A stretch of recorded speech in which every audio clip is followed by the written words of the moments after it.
Saturday footy coming right at you. Saturday footy coming right at you, son, and we are live. Hey guys, how you going? So down BKR Sport. Today is the day you are potentially going to see the first different minor premiers in a very long time. The Canberra Raiders taking on the West Tigers, and with the Melbourne Storm losing last night, well, guess what, Canberra? It is your day. You don't usually get a great deal of days because a lot of people don't really think about Canberra too greatly, which you probably appreciate because you can fly under the radar, and I think that's a really big positive with how the Raiders have been comparatively to, say, the Bulldogs this year, where they've been out of the media spotlight, they've been doing their own thing, they've been flying, they've been killing, they've been crunching, they've been slapping down, and now they're about to win the minor premiership if they win this game here today. If they win this game here today, they will win the minor premiership for 2025, and it's justifiably deserved, you know, truly. Like, it is a great day to be from Canberra and a great day to be a Raiders fan, but you're still going to win this game. You still have to win this game, otherwise the Storm can still snag that minor premiership next week, but look, you shouldn't be losing here, in my personal opinion, especially with the Tigers not really playing for too much, except for pride, which they've been playing for, well, they technically were playing for mathematical equations last week, and now they're definitely playing for pride, but it's a very prideful season for the Tigers, because they have avoided the spoon.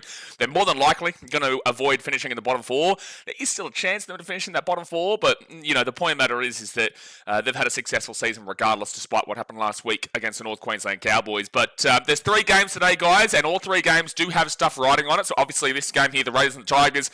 Raiders are playing for that minor premiership. They will officially get it with a win here.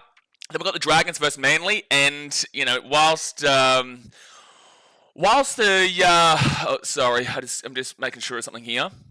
Whilst Manly probably are eliminated, they are eliminated, right? Like they're 4 points away from the Roosters with 98 points differential separating them, so it's just not going to happen. That's why I've got them eliminated already. But that is a big game there for Manly to win. Dragons playing for pride, and then there we go. That's all sorted. Now I can relax. And now we've got the Cowboys versus Broncos later on today as well, which is a massive game for the Broncos to get into that top 4 against their Queensland rivals. So a little bit of distraction here, but we're all sweet now. But let's get into this game here right now. We will be live for all 3 games, guys, so put your feet up, get a drink ready, get some food, get some fries, just chill out, watch a beautiful day of rugby league here, as we've got 2 rounds to go of the season, or a round and a half now to go of the season. But hit that thumbs up button, subscribe, and let's go. So the Canberra Raiders, they come at this game from 1st position. The West Tigers come at this game from 11th position, and this is at GIO Stadium in Canberra. The ins here for the Raiders, Danny Levi and Savelio Tamale comes back in. He's been having a fantastic season, then got injured for a long time. Now he's back, which is great to see. Now the outs, Sebastian Chris and Xavier Savage. The fullback is Kerry Weeks, with the wingers being Savelio Tamale and Jed Stewart, centres of Matty Tomoko and Simi Sasangi. You go to, who was originally on the bench, now is the starting centre. The 5'8" is Ethan Strange, with the halfback being Jamal Fogarty. Then the front row forwards are Josh Papali'i and Joseph Tarpany, who is the captain. Number 9, Tom Starling. Back row of Hudson Young and Zach Hosking, with the 13 being Corey Horsburgh. Then you go to the interchange, Owen Paddy, Morgan Smithies, Atta Mariota and Noah Martin, with the 18th man replacement being Danny Levi, and the coach is Sticky Ricky Stewart. Again, I don't need to say much. The Raiders win this game.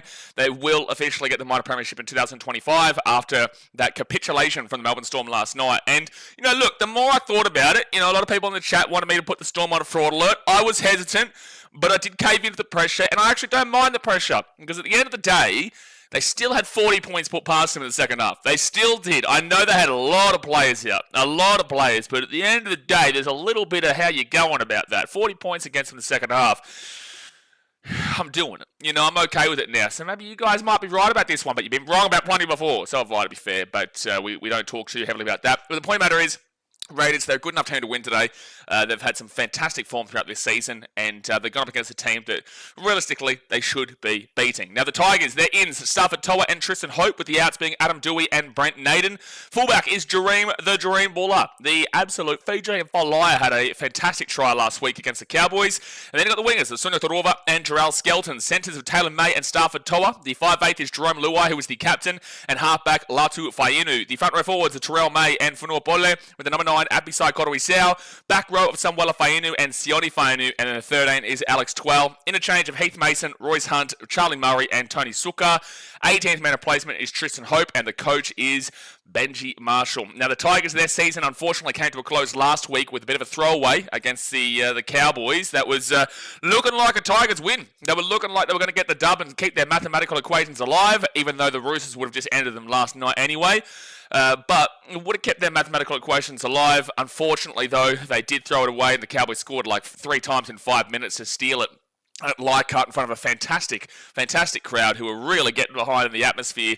But ultimately, that it was coming. Like, there was going to be a moment where the Tigers, their mathematical equations ran dry, and it did.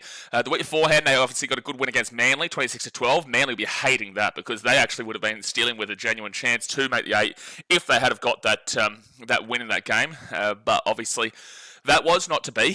So the Tigers obviously got a really good win there. Had a bye, beat the Bulldogs 28-14, which was a great game in the rain. Tigers slapped them. And then you go back to the Panthers loss where they lost 36-2. So, look, overall, there's not much to really say about the Tigers because they have had a really positive season in comparison. And I know you're going to get a lot of these ego wank jobs up the top of the table who say, oh, but they still came 11th position. Shush. Just shush and let the Tigers fans have it. At the end of the day, I was absolutely spot on in regards to the Tigers this year. They are a developing team. I put them pre-season as the spoon because based on the fact that they've won 3 wooden spoons in a row, I needed to see them prove it because they have had players over the last couple of years come in and changing and whatnot, big time players, and they still haven't been able to avoid the spoon, so I needed to see it. But I did say there was a positive there, is that they are trying to develop themselves out of this club that they have been for the last 3 years, because the last 3 years, despite there being changes, it never really kind of gave you that big oomph, even though Tigers fans tried to argue it, never really gave you that big oomph like they have this year. So very appreciative of how the Tigers have done. Been trying to say all year long, don't expect a top 8 finish. They're not making the top 8, but just be happy with the progress being made. And that's exactly what you should be doing right now because they are in 11th, and we'll get into that later in a second, but they can finish as high as 9th, which I know is a bit of a meme with the West Tigers. It is a little bit of a meme, but at the end of the day, 9th is very successful. I don't care what the meme is. I do not give a shit what the meme is about the West Tigers. You should be very grateful and very happy. Maybe not grateful is the right word because I get pissed off with the Titans using that word. I'll say you should be very content. You should be happy with a 9th place finish, and then yes, we're going to neutral fans and opposition fans are going to meme the living shit out of it, but it's still a very big success story compared to last place, right? So yeah, look, I'm going to take the Raiders here today. I am going to take them 13 plus on the basis that I think they should be on here. I think they should be on to fire up, and then they'll probably rest some players next week after a win because they won't need to play them all, and they'll be beneficial for the Dolphins, provided they beat the Titans tomorrow. The Dolphins need the Raiders to rest players next week. But I do think the Raiders will be on fire tonight. They should win by a decent bit. They've got a great record against the Tigers anyway, and it's down there in Canberra for a big day there in the nation's capital. So I will take Raiders 13 plus. Could I see the Tigers getting up? I don't think so. I don't think so. 1-12 for the Raiders, sure. But there's no way that the Raiders should be losing this game. And that's not an insult to the Tigers. There's just so much riding on this for the Raiders. And it's like, it's going to be awesome to see them win the minor premiership. Now, in regards to the ladder, I'll go with the Raiders here first. They're on first position with 42 points. The Storm lost yesterday on 40 points. And then the Bulldogs are down there on third on 38 points. We've basically seen the top 3 locked up in their spots. The Raiders will finish first, the Storm will finish second, and the Bulldogs will finish third. If the Raiders lose this game, well, maybe not, because then the Storm will have a chance to go above them next week and put the pressure on with their game against the Dolphins, which would mean they wouldn't be really able to rest their players. But with their plus 172, the Storm plus 228, the Storm would have jumped them yesterday. Now, it's looking incredibly unlikely with the Storm playing one more game for the rest of the season next week against the Broncos. So, look, Raiders win. They guarantee the minor premiership. Raiders lose, then it will still come down to next week. But again, I don't necessarily see that happening. There's no chance they can drop into third position, however. So no matter what, they will get a home final week 1 as a top dog. Now the Tigers, they're in 11th position on 24 points, which is equal with the Eels and also the Rabbitohs. Now the Rabbitohs have had a bye this week, so they've already been given their 2 points. Tigers have a minus 113 points differential. Eels have a minus 132 points differential, and the Rabbitohs have a minus 151 points differential. Now, the Eels obviously beat the Warriors yesterday, so their ladder position is done for the weekend. However, if the Tigers win this game, they will go up to 26 points on equal with the Manly Seagulls and the Redcliffe Dolphins. Dolphins play the Titans tomorrow. Manly play the Dragons right after this. But their points differential is far behind both those teams. Plus 4 for Manly and plus 81 there for the Dolphins. So, albeit a 70-point win here for the Tigers and then like a 50-point loss for Manly and a 100-point loss to the Dolphins, it's just not going to be happening, right? And even a 100-point loss to the Dolphins doesn't change it. So, ultimately, they win. They will be equal 9th, but they will be in 11th position and then just reliant upon those other games. If they lose this game, however, now, they have to lose by about 20 points. 20 points to go below the Eels on minus 132. They would have to lose by about 40 points to go below the Rabbitohs into 13th position. Now, if the Cowboys were to beat the Broncos later on today, the Cowboys would actually jump them as well, so they could go down to 14th today. And then the Dragons are on minus 94. If the Dragons beat Manly, they've already got a better points differential than the Tigers as it is. So the Dragons would actually jump the Tigers as well. The Tigers, if they lost by 40 points here today, they actually would go down into, well, potentially down into third last, which is a crazy drop-off. And that shows you how close that area of the table is. But if the Tigers lost by 40 points, they would go below the Eels, the Rabbitohs. If the Cowboys beat the Broncos and the Dragons beat Manly, Tigers would go down third last, which, look, I got to be honest, that is a bit of a harsh placing for the Tigers if they do that. It is a very harsh placing. Like, it is just what it is, and they just would be in that position, but based off of their season, I think it would be super harsh to see them in third last, to be completely honest with you, but there is a genuine chance, maybe not a genuine chance, I can't see the Cowboys, but, I think if there was an upset today, the biggest potential upset we could see is the Cowboys beat the Broncos. I think that is a chance. I'm not going to tip it, but I think there's a chance there. But the Dragons over Manly, also maybe a chance. There is actually a genuine chance that the Tigers could go down into third last. But again, I feel like that'd be super harsh, and I wouldn't judge them based off of that. I really wouldn't. And then they play the Titans next week, which you would expect the Tigers to win, but maybe the Titans will be the only ones playing for something. So maybe, hopefully, please, I beg Titans, just get one win. Just get one win for the rest of the season. That's all I'm asking for, Titans. That's all I'm asking for. I can't believe I'm asking for too much with just one win. I can't believe it. I'm asking for too much with just one win. I really am for the Titans. But look, overall, there you go. Tigers genuinely can finish in 15th this week, but also probably will finish in 13th. Probably. Because again, Broncos and Manly will both be favourites there. Whilst Raiders, again, they win. Minor premiers, celebrating Canberra, kits off like the Broncos and Sharks fans yesterday, kits off galore, but it might be a bit cold down there in Canberra. It might be a little bit cold to get your kits off, but, it's all on the table. It is all on the table. But all right, guys, let's get ready to rock and roll here for the game. Obviously, hit that thumbs up button and subscribe. Got my nice, beautiful Chicago Cubbies shirt on today. Mate, the Chicago Cubbies are the greatest team that ever existed in the old baseball. Oh, my goodness me. They're just unbelievable.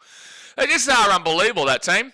But all right, let's get to the old Chatola. Vasma says Storm pretenders now. No, the hell they are not. No, the hell they are not, Vasmus. They had no Xavier Coates. They had no Jerome Hughes. They had no Harry Grant. They had no Tom, no Dick, no Harry. They had nobody, man. Roosters needed that win. They got the win. Very good for them. They're probably going to finish in 8th position now, provided they don't collapse against the Rabbitohs next week and the Dolphins win their final 2 games. But no, this is not the case, Vasmus. Let's have a look at the team lineup. Look at the team lineup for the Melbourne Storm. Yes, they shouldn't have been giving up 40 points in the second half regardless. They're still professional players, and they did throw it away like a choke job. But the point of the matter is that no, Storm are not pretenders. I've still got them to win the comp. I've still got them to win the competition with a full-strength roster, But at the end of the day, they lost that game. Roosters needed to win that game. It was a good win there for the Roosters, absolutely. Absolutely needed it. But, no, they're not pretenders now. Let's not sit around and twiddle our thumbs, because then you're going to underrate them and they're going to go and win the comp. Brady says, are the Raiders resting starters? There's no way they'd rest starters here today. There's no way with a minor premiership on the line. Next week they will. Next week, definitely, I would assume they would, but... No, it would be really silly for the Raiders to do that. Didn't you ask me this yesterday? And I said no. Dasmat says they legit had 8 players here. I don't know. Vasmus is crazy, man. Oh, Vasmus says, yeah, but good first half. Good teams play full games. Oh, my gosh. Oh, hey, I need where's my herbal inhaler to get through these comments? Oh, my goodness me. This game is going late right now. Why are they taking so long? The Raiders are still in the sheds, and it's 2 past 3 p.m. over there. It's 2 past 3 p.m., so I don't know what's going on.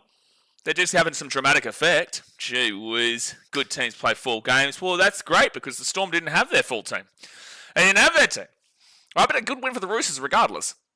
Tylen says, this season cements Ricky Stewart as a top coach for me. I would agree with that, yeah, for sure. I do think that he has had justifiable criticism over the last couple of years. I do think that the Raiders have needed a lot more from him and from the team. But at the end of the day, Ricky Stewart clearly loves Canberra. Yes, he's a wanker towards other teams, but at the end of the day, if you are a Canberra fan, you absolutely adore this man because he is so passionate for the Raiders, and we saw that against the Panthers when they got that huge win.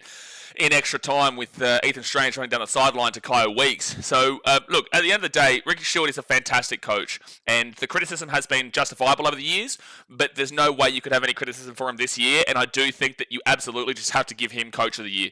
I think that in the Dally M night, he should be Coach of the Year. There's no two ways about it. Look, nobody tipped the Raiders in the top 4, let alone in first position. Raiders fans wouldn't have even done that. I thought it was silly pre-season to put the Raiders into last position or even the bottom 4.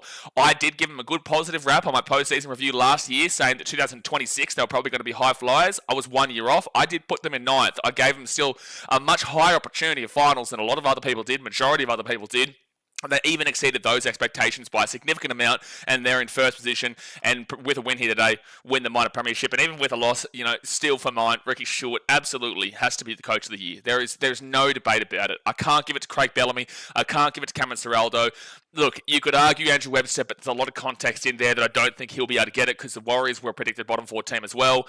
You're not going to give it to Michael Maguire. You're definitely not going to give it to Craig Fitzgibbon. And Ivan Cleary, there's a drop-off there for the Panthers, and with the Roosters, we all know them. So I think that there is a clear shout for Coach of the Year. Clear, and it should be Ricky Stewart.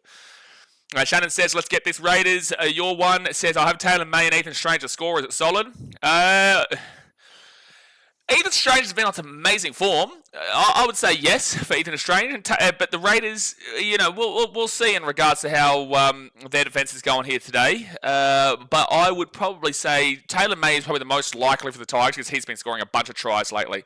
But anyway, the game has started here, guys. The Raiders are running it up here to the 15 through Josh Papali. He gets the ball to the 20. Good post content to start us off. Hit that thumbs up button and subscribe. Zax is Raiders to win 26-22. Look, I personally believe that the Raiders will win by a bit today. I think they've got a 13+ win of the cards because it's such a monumental day for the city of Canberra. Sean says, good morning, mate. Sensational day for footy. Mate, always a sensational day for footy, son. Third tackle now for the Raiders. They'll be at the 25. Third tackle. Sunder says, Tigers 1-12. Let's go. Why do you say that, Sunder? Why? Why have you got the Tigers 1-12? What are we doing here? And penalty to Canberra. Corey Horsburgh will get the penalty immediately. And Alex Swell gives it away. So 35 metres out from their own line, and the Raiders will receive their penalty. Greg Martin says, Zach's a genius. Zach said, Tigers to lose. Yeah, Zach, look, you're onto something here, mate. First place versus 11th. Canberra at home and playing for a minor premiership. Mate, Tigers to lose a bold call. That's a real bold call, mate. I don't know if anyone's going to have the balls to do that one like you. So it's going to be Matty Tomoko who brings this ball first tackling out of the 38 on the Tigers side of the field. But Sundo, I reckon you've had a few too many to drink this morning. Brett Nesbitt says, big win, 13+, Canberra. JT says, will this be a low-scoring game? I doubt it. I think this should have a high-scoring game about it. Raiders, 606 points this year. They're in the top 5 for attack. But then again, they're a game behind a couple of those teams. So they're realistically in the top 3 for attack because they're not too far away even now with a game behind. Third tackle here for the Canberra Raiders at the 25. Whilst the Tigers, their points aren't incredible at 439. They're not incredible, but they can score points. And Cowboys game's a hard one to read because the Cowboys give up points like hot tomatoes. Fourth tackle now at the 18. And they give it up to Joe Tarpany. And Tarpany will be 5 metres out from the line. Fifth tackle. Can Canberra get off their minor premiership hopes to a great start here? Tom Starling. Left hand side. Ethan Strange. He steps. And Strange offloads it. Loses the ball. It's going to be Tigers ball at the 10 after a knock-on from Canberra. Good defence there. Good defence. So anyway, I think there should be a few points in this game. Is what I would assume. But then again, I didn't necessarily think there was going to be a huge amount of points in that Warriors game. Oh my goodness me, that's good defense from the Raiders. They slapped the Tigers back first tackle to the 6. They lost 4 metres on that play. And now Sundo Turuva, he'll get taken down to the 12 on second tackle. So yeah, I don't think there'll be I think there'll be a lot of points in this game. However, I did get it wrong in regards to that Warriors game yesterday. Third tackle now for the Tigers at the 18. Raiders going to choke, Sundo says. Oh my goodness me. Well, it's a penalty to the Tigers at the 20. That's huge. But anyway, says, who would you like to see in the grand final? My best grand final I would love to see would be Warriors and Bulldogs because that would be the best thing for the NRL as a brand, as a sport. But I don't think that's going to happen. I do think it'll be Raiders Storm, and I think that'll be a great grand final regardless as well. Let's just hope that 6 again calls don't get called just before a field goal opportunity. That'd be nice. Sorry to remind you, Canberra fans, but I have to bring it up. DJ Shack says Raiders can lock up top spot with a win. Yes, they can. So Tigers now, first tackle at the 50. Jared Troy says, hopefully the Titans and Raiders beat the Dolphins. Yeah, but the Roosters, regardless, should have it locked up. There's no way they should be losing to the Rabbitohs next week. Rabbitohs will have a lot to play for, but there's no way they should be. If the Titans beat the Dolphins, then that's the top 8 locked up. So right-hand side now, and Stafford Toa, he'll get the ball to the 35 on third tackle.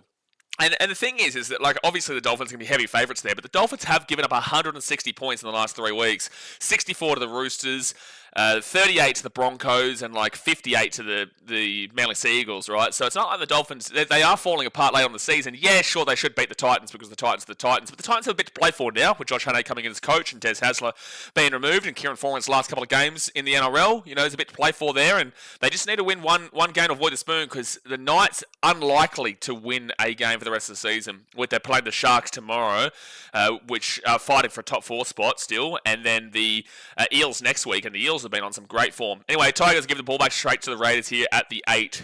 There's nothing really to commentate there because they weren't going for any kick and nothing really happened. So first tackle here for the Canberra Raiders at the 12. Scott James says, BK, I just want to apologise. A little concerned about the Storm now after choking to the Roosters. Thought I'd be donating. We can only hope they can make it now. Scott James, mate, come on. Come on, don't be silly. Don't be silly. Let's not be silly now, Mr. Scotty James. Let's not be very silly here. They had 8 players out. The Storm had. Why do people not look at team lists? We had this complaint last night. Guys, please, I beg you, if you have an opinion about the Melbourne Storm, I want to say this to everybody. Even if you're not on this wavelength, I just want you to really appreciate the wavelength that you are on. If you doubt the Melbourne Storm after last night, please go and look at their team list. Please. Please. I'm begging you. I'm losing my mind. So Raiders kick that ball out of the 10. Oh my goodness, I'm losing my mind, lads. I'm losing my mind.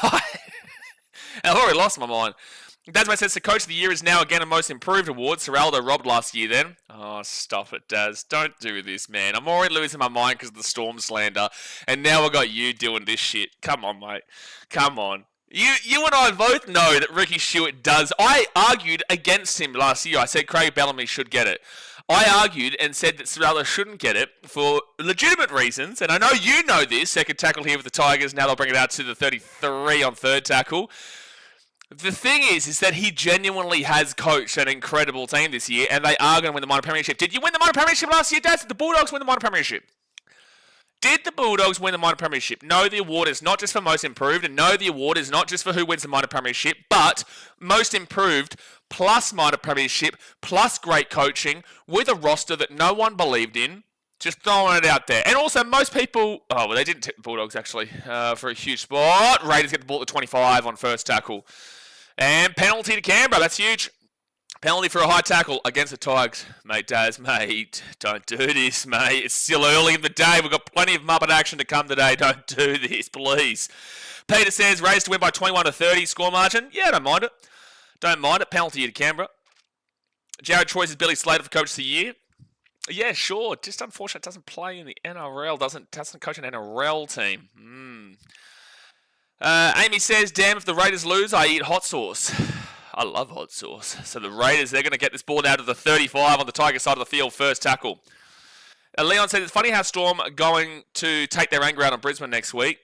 You would assume so, but they could easily still just not give a shit because they're going to come second regardless. So it's like they could easily just not give a shit and still rest players against Brisbane. And then...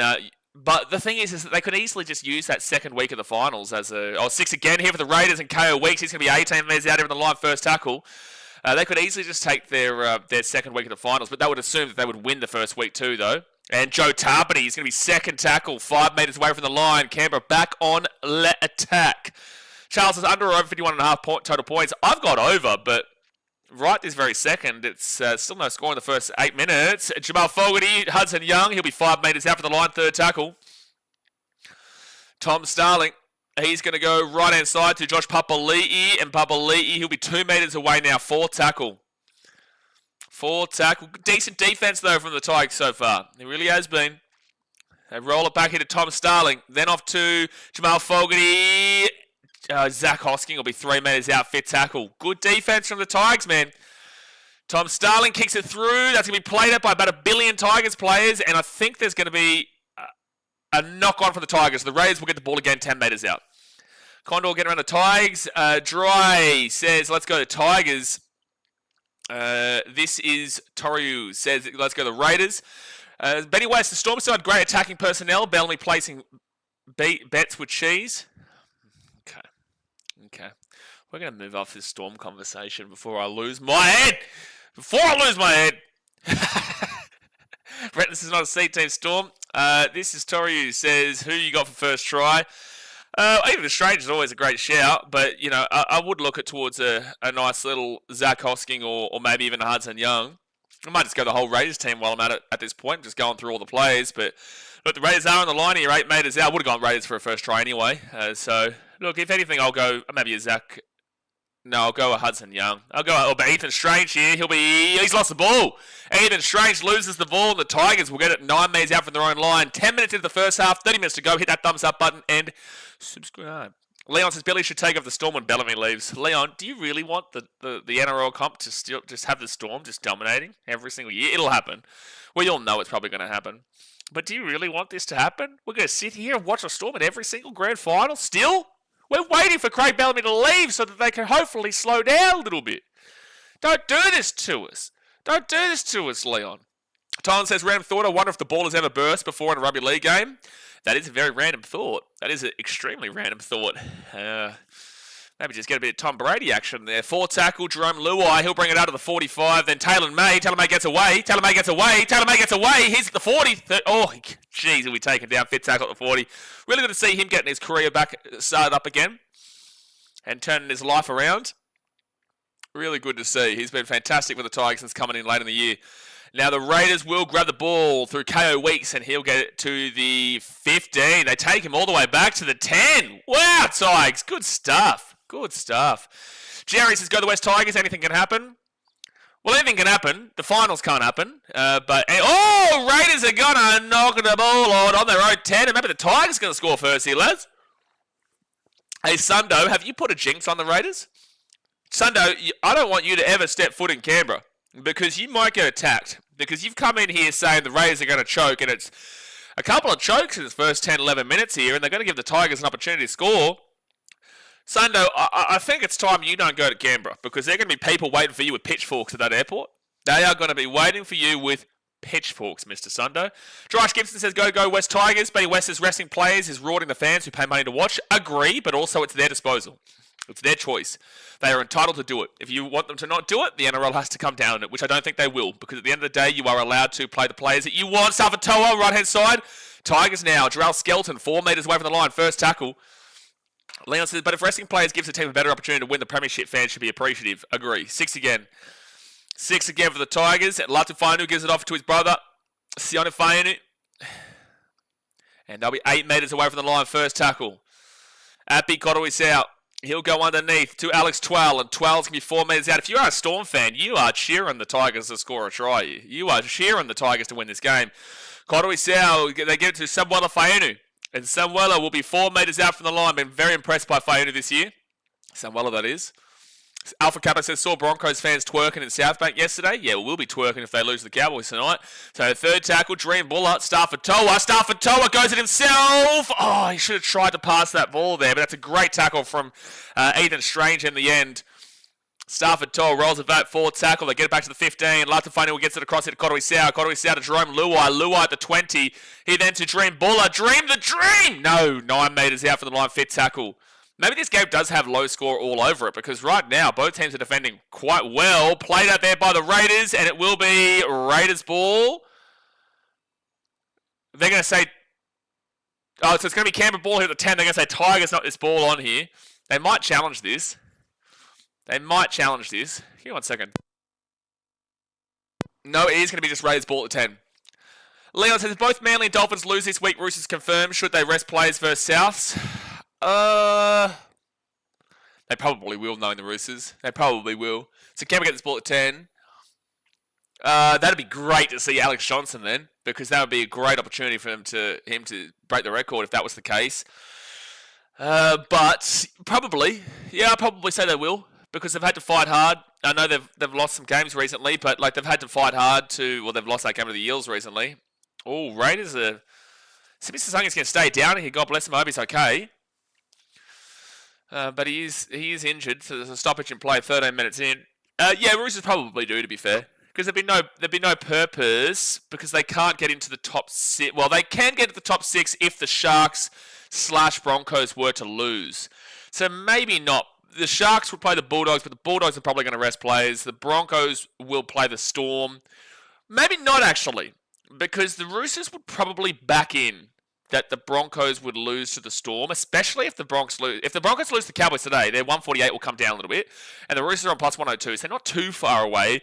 And then they play the Rabbitohs. Like there's a lot of things that can kind of actually happen here. It just we have to wait for the Broncos. We need to wait for the rest of the games this weekend to know, because the Roosters, if they don't have a top 6 spot to fight for, then probably, because they are guaranteed top 8 basically. It just comes out of that Sharks and Broncos. They need one of those two teams to lose, and then there's no guarantees. They'd prefer the Broncos to lose to the Cowboys today. If the Broncos lose to the Cowboys today, there is still a good chance the Roosters could get a home final, because I think the Panthers are more than likely going to rest their players again next week, or at least rest a decent chunk of their players again next week against the Dragons. But then again, if one of those two teams, the Sharks and Broncos, lose, then there's still a good chance the Panthers could finish with a home final. But I don't think that they're going to really play for that, to be fair. Because, again, CommBank's not really a home game for them. Leon says, Dogs fans would want Tigers winning because I feel like the general fan consensus would rather play Canberra first week. Yeah, well, sure, because they did beat Canberra this year, but they did it the hard way, coming back from 20-0 down. Okay, so the game still hasn't started yet. Simi Sasangi is, I think, coming off the field. Yeah, he's hobbling off the field. No, he's on the field still. They've kept him on the field. Okay. 13 gone, still no score. It's going to be first tackle for the Raiders, 15 metres away from their own line. Dasmate says, deflating footballs is the excuse you give when you lose 45-7 in an AFC Championship game. Yeah, valid. Second tackle now for Canberra. They get this ball here to the 17. Charles says, think it's going to be a low-scoring game. Well, right now it's looking likely. Penalty to Canberra. But then again, it was a low-scoring game in that Warriors versus Eels game yesterday in the first half, and then exploded in the second half. Sanders says, I just want them to win so Raiders have to try next week. Yeah, but again, like, regardless, the Roosters, you shouldn't... I'll be honest with you. It's a bit of a weird mentality, that, because, like, the Roosters shouldn't be coming in with any expectations of anything but winning against the Rabbitohs. The Rabbitohs are still a team that has struggled. I know they're in great form in the last 3 weeks, and now they have a bye, but, you know, the Roosters should be coming in with a mentality that they're going to pump them by 13+. They're going to pump their biggest rivals by 20, 30 points. And they should, with a full-strength team. Like, at the end of the day, why don't you just have a little bit of faith in the Gold Coast Titans? You know what I'm saying, Sundo? Like, we're first place on the table. We've never lost a game in our history. And you don't have faith for us to knock the Dolphins out of the top 8 race tomorrow? Come on, Sundo. You know, you've got to be better than this. You've got to have some faith. Since when have you not had faith in the Gold Coast Titans to get a win? They give you a win every single week, mate. Like, come on. Come on, have a little bit of faith, Sundo, in the Gold Coast Titans. When have we ever proven you wrong? 4th tackle now to 33. And Tom Starling gives it off to Horsburgh, and Horsburgh will be 25 metres out, fit tackle. Dasmate says, teams have legit been resting players the last 2 rounds of the season for ages. Why is everyone talking about it now? Because it's that time of the season where, Toruva catches it in the field of play, and it's going to be a dropout. That's a really good play from Jed Stewart. Yeah, he does take it. No, please, Toruva, don't challenge it. No, don't challenge it. You took it in the field of play here, and they're going to challenge it, and I'm pretty certain they're going to lose this challenge. Leland says, if you're a true fan, you'd still go to the game anyway. What are we talking about? Which game? Leon says, Sundo, if you take care of business, you don't need to worry about anyone else. Bingo, son. So the Tigers are challenging this call. They are challenging it. They're all on side here, the Raiders. Turova in the field of play, Oh, they're going to say maybe tackle in air, though. Oh, jeez. It's like, what do you want him to do there, though? Like, what do you want him to do there? They're going to challenge successful at... What is okay, you know, like on a technical black and white ruling, yes, he does complete it with a tackle in air. He is going for the ball, but like, yeah, no, like I do get it. I do get it, but you know, what do you want him to do in that situation? Database says nothing even in that. LSJ says hope the Tigers get the win. Well, right now we are looking like that low score that everyone was talking about. Jared Troy says, do you think the Broncos will finish top 4? No, I have the Sharks to make the top 4. I have the Sharks. I think they beat the Knights, and then I think the Bulldogs rest their players, and I think they beat the Bulldogs. But the Broncos are a great shout. But Warriors fans, the biggest Cowboys and Knights fans that ever did, Cowboys and Knights fans today and tomorrow. Condor says, never seen a team moan as much as the Raiders. Every tackle, they're begging the ref for a sin bin. Condor, trust me, mate. Well, you're just looking from a Tigers perspective right now. There are way worse teams in regards to booing everything when you go to games. Take my advice, because I've been to every team many, many times at many different stadiums. Cowboys are absolutely there. Parramatta is something else. Like, Parramatta at CommBank is something else. They will boo every single tackle. Like, every single tackle. Every single one of them. They'll boo every single one of them as if they're getting harshly done by. There are much worse teams than Canberra in regards to booing. Trust me. Much worse teams. Tigers will knock this ball back here, and then they will knock this ball on. So Raiders will get a 0 tackle at the 30. Tom Starling, nearly gets away there, but 0 tackle at the 40. 0 tackle at the 40. Jamal Fogarty gives it off to Matty Tomoko. This is a great running set now. The Raiders' first tackle at the 48 on the Tiger side of the field. Dazmo says, why should we give a shit who we play? Exactly right. Exactly right, Dazmo. That's the mentality. Oh, 1-on-1 strip there from Latu Fainu, though. Huge work from Latu Fainu. Sana says, I tipped you guys. Yeah, but you better have some, because we're going to win by 90, mate, because we've never lost a game in our history. Jared Troy's Latrell, Cody, and Whiten will be back for South. Sure. Kotoi Sau hit the 45. Roosters still should not lose that game. If they are a team to win the competition this year, and that's what the whole point of the competition is, then they should be beating the Rabbitohs and beating the Rabbitohs well. Alex Twell will get this ball to the 40 on 4th tackle. Leon says, the only thing against the Sharks make a top 4 is them having a home final. Sharks have not won a game at Shark Park in the final since 2008. Not a great home final team. 5th tackle here for the Tigers at the 24, and the Kotoi Sau gives it to Latu Fainu. Fainu at the back now to Jerome Luai. Luai to Jerome the Dream. He gets it back to Sabwala Fainu at the 20. And did he realise it's 5th tackle, or? I don't think he realised it was 5th tackle. He just ran the ball into the line. Sure. Ray's ball at the 12. Leon said, no, that's right. Dion says, come on, Tigers. I still got faith you can win last 2 games of the season. Sure. Well, right now they're doing having a good crack at it. But, again, their season's just for pride at this point. 2nd tackle here for the Raiders at the 25. But to be fair, if they lost week 1, surely they don't play Shark Park week 2. Well, no. If they lost week 1, then they would play probably at Allianz, I would assume. Allianz or Core, but I would assume because Allianz is closer location to Shark Park, they would go to Allianz, which they have before. Hudson Young bobbles it in the tackle, but he doesn't hit a Tigers player, so it will still be Raiders ball, 4th tackle at the 45. Jeez, this game is really much a massive grind at the moment. Greg, so they've called that all year as well as keep calling it. I don't mind. Exactly right. As long as it's consistency. That's why I'm like, it's shit out what you want them to do, but on a black and white ruling, that's what I said at the time. On a black and white ruling, it is correct. They actually gave a penalty try for something similar. No, Shane! The ball bounces. Jed Stewart with a try time for the Canberra Raiders. Turuva doesn't know where he is. Where am I? Am I in Canberra? Am I in Las Vegas with the Raiders? Oh my goodness. Mason Turuva had no idea where he was. And the Raiders will come up with the try time to take the lead. 4-0 with a kick to come. Jed Stewart scores in the corner. Beautiful bounce there for the Raiders. And unfortunately, the Tigers, Turuva did not know where he was. He did not know where he was. Kilziri has come on 0-0. Yeah, no, fantastic call there. Right after the Raiders score a try there, Kilziri. Right after. That's really good stuff. So Raiders 4-0 with a kick to come. Tyler says, as a Bronx fan, Cowboys game tonight is a huge danger game. I agree. Very nervous. I absolutely agree. I'm getting a bit of a gut feeling that the Cowboys might sneak it, but I don't know if I'll have the balls to tip it. I don't know, and then if I do tip it, people will just be like, you're just a Broncos hater. No, that's not why I'm thinking about it. The reason why I'm thinking about it is because the Cowboys are a Queensland rival team. The Cowboys do know how to score some points. The Broncos, yes, sure, they did whoop the Knights last week, but the Knights are just abhorrent, like my Gold Coast Titans this year. The Cowboys can still score points. The Broncos aren't exactly the best defensive team on the planet. They are really good inside their own defensive 20, but overall, they're not the greatest defensive team on the planet. And attacking-wise, we'll see if they can get it rolling again against the Cows, but the Cows have a lot to play for in regards to hurting the Broncos and actually giving the Sharks a prime run at that top 4. So, look, I don't think the Broncos have an easy matchup at all. And you guys can call me biased all you like, but at the end of the day, it should be a good game tonight, I reckon. But the Broncos should absolutely still be favourites for that game. Jared Troy says South Blues out everything as well. I would expect nothing less from you, Mr. Roosters fan Jared Troy. Jaden says, I'm still spewing over last night's game with Storm and Roosters. Why? Greg, are you a Storm fan? Why? The Tigers are back. Greg Martin says, Leon says, unless they played Roosters somehow week 2, Allianz is getting renovated. Oh, that's right. You're right, Sundo. Allianz is out of action for a while, so it would have to be a core. Yeah, you're right. Something about the grass. The grass there has been destroyed or some shit, so they've had to renovate it. I think you're right there. All right, so the Raiders here from the right-hand sideline. Jamal Fogarty will send them into cheers. 6-0 for the Raiders. 20 minutes to go the first half here, guys. Hit that thumbs up button and subscribe. And if this score stays the same, the Raiders will win the Mine Premiership.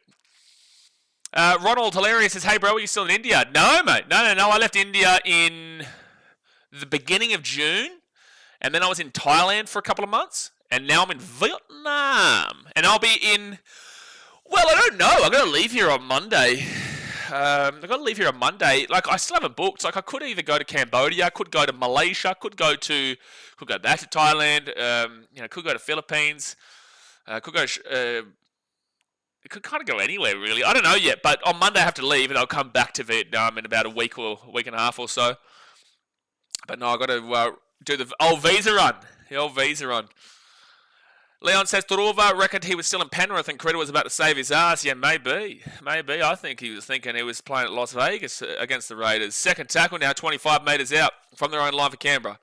$2.50 cows are a good bet. Well, no, Jay, those odds right there show you that the bookies are giving the cows actually a bit of a shot.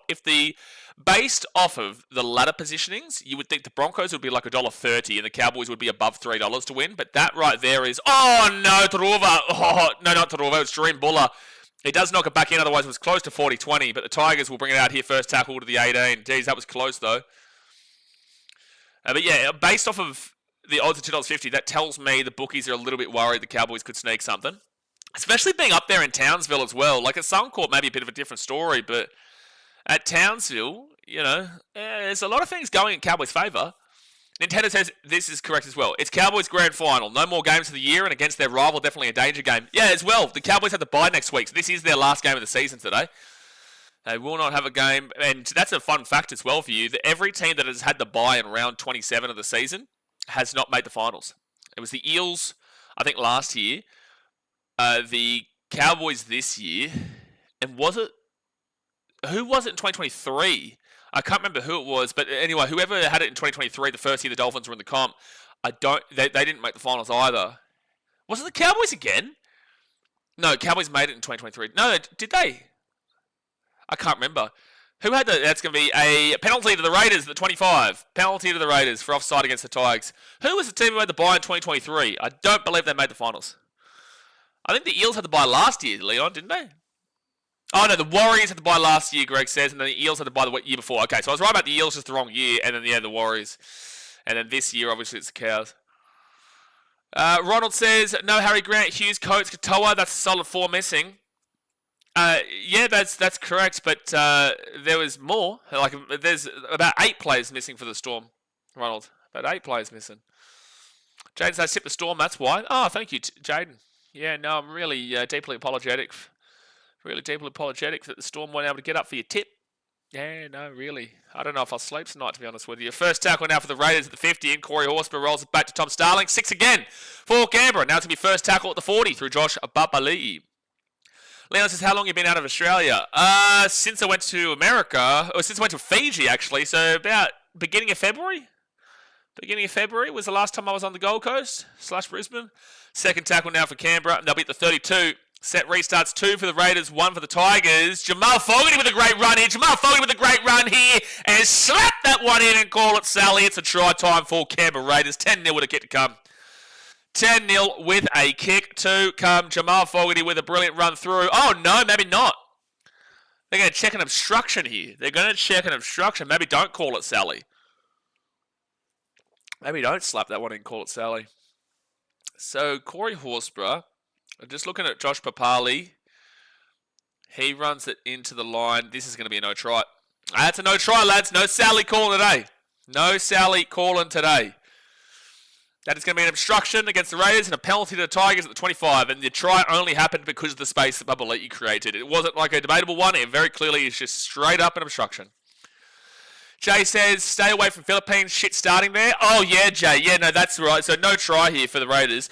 That's correct, Jay. Yeah, no, I'm not going to go to the Philippines because shit's starting there. I've been in India, like literally a couple of hours away from Jaisalmer, where Pakistan was shooting missiles into India.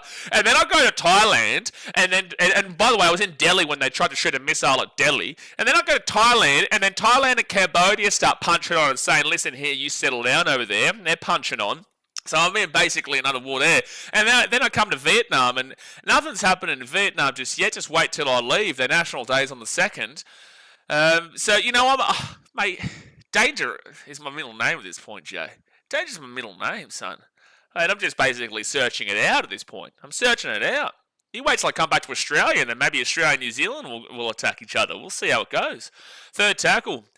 I think the debate about the old Farlap and the Pavlovas might be really coming into play between Australia and New Zealand when I come back to Aussie. So fourth tackle now at the 10, Stafford Toa goes back to Api Saikotowi Sao at the 15, then to Alex 12 across to Jerome Luai gets it across here to Dream the Dream! No, 3 metres out for the line, fifth tackle. 16 minutes left of the first half. And now they get to Jerome Luai at the 10. He goes back to Dream the Dream, and it will be a 7-tackle set. No, it was actually Sam Walafani, by the way. But it'll be a 7-tackle set. Sam Walafani nearly knocked that ball back in, by the way, but he did not. Jarius says, who would have scored if it was counted as a try? Jamal Fogarty was a no try. Jamal Fogarty.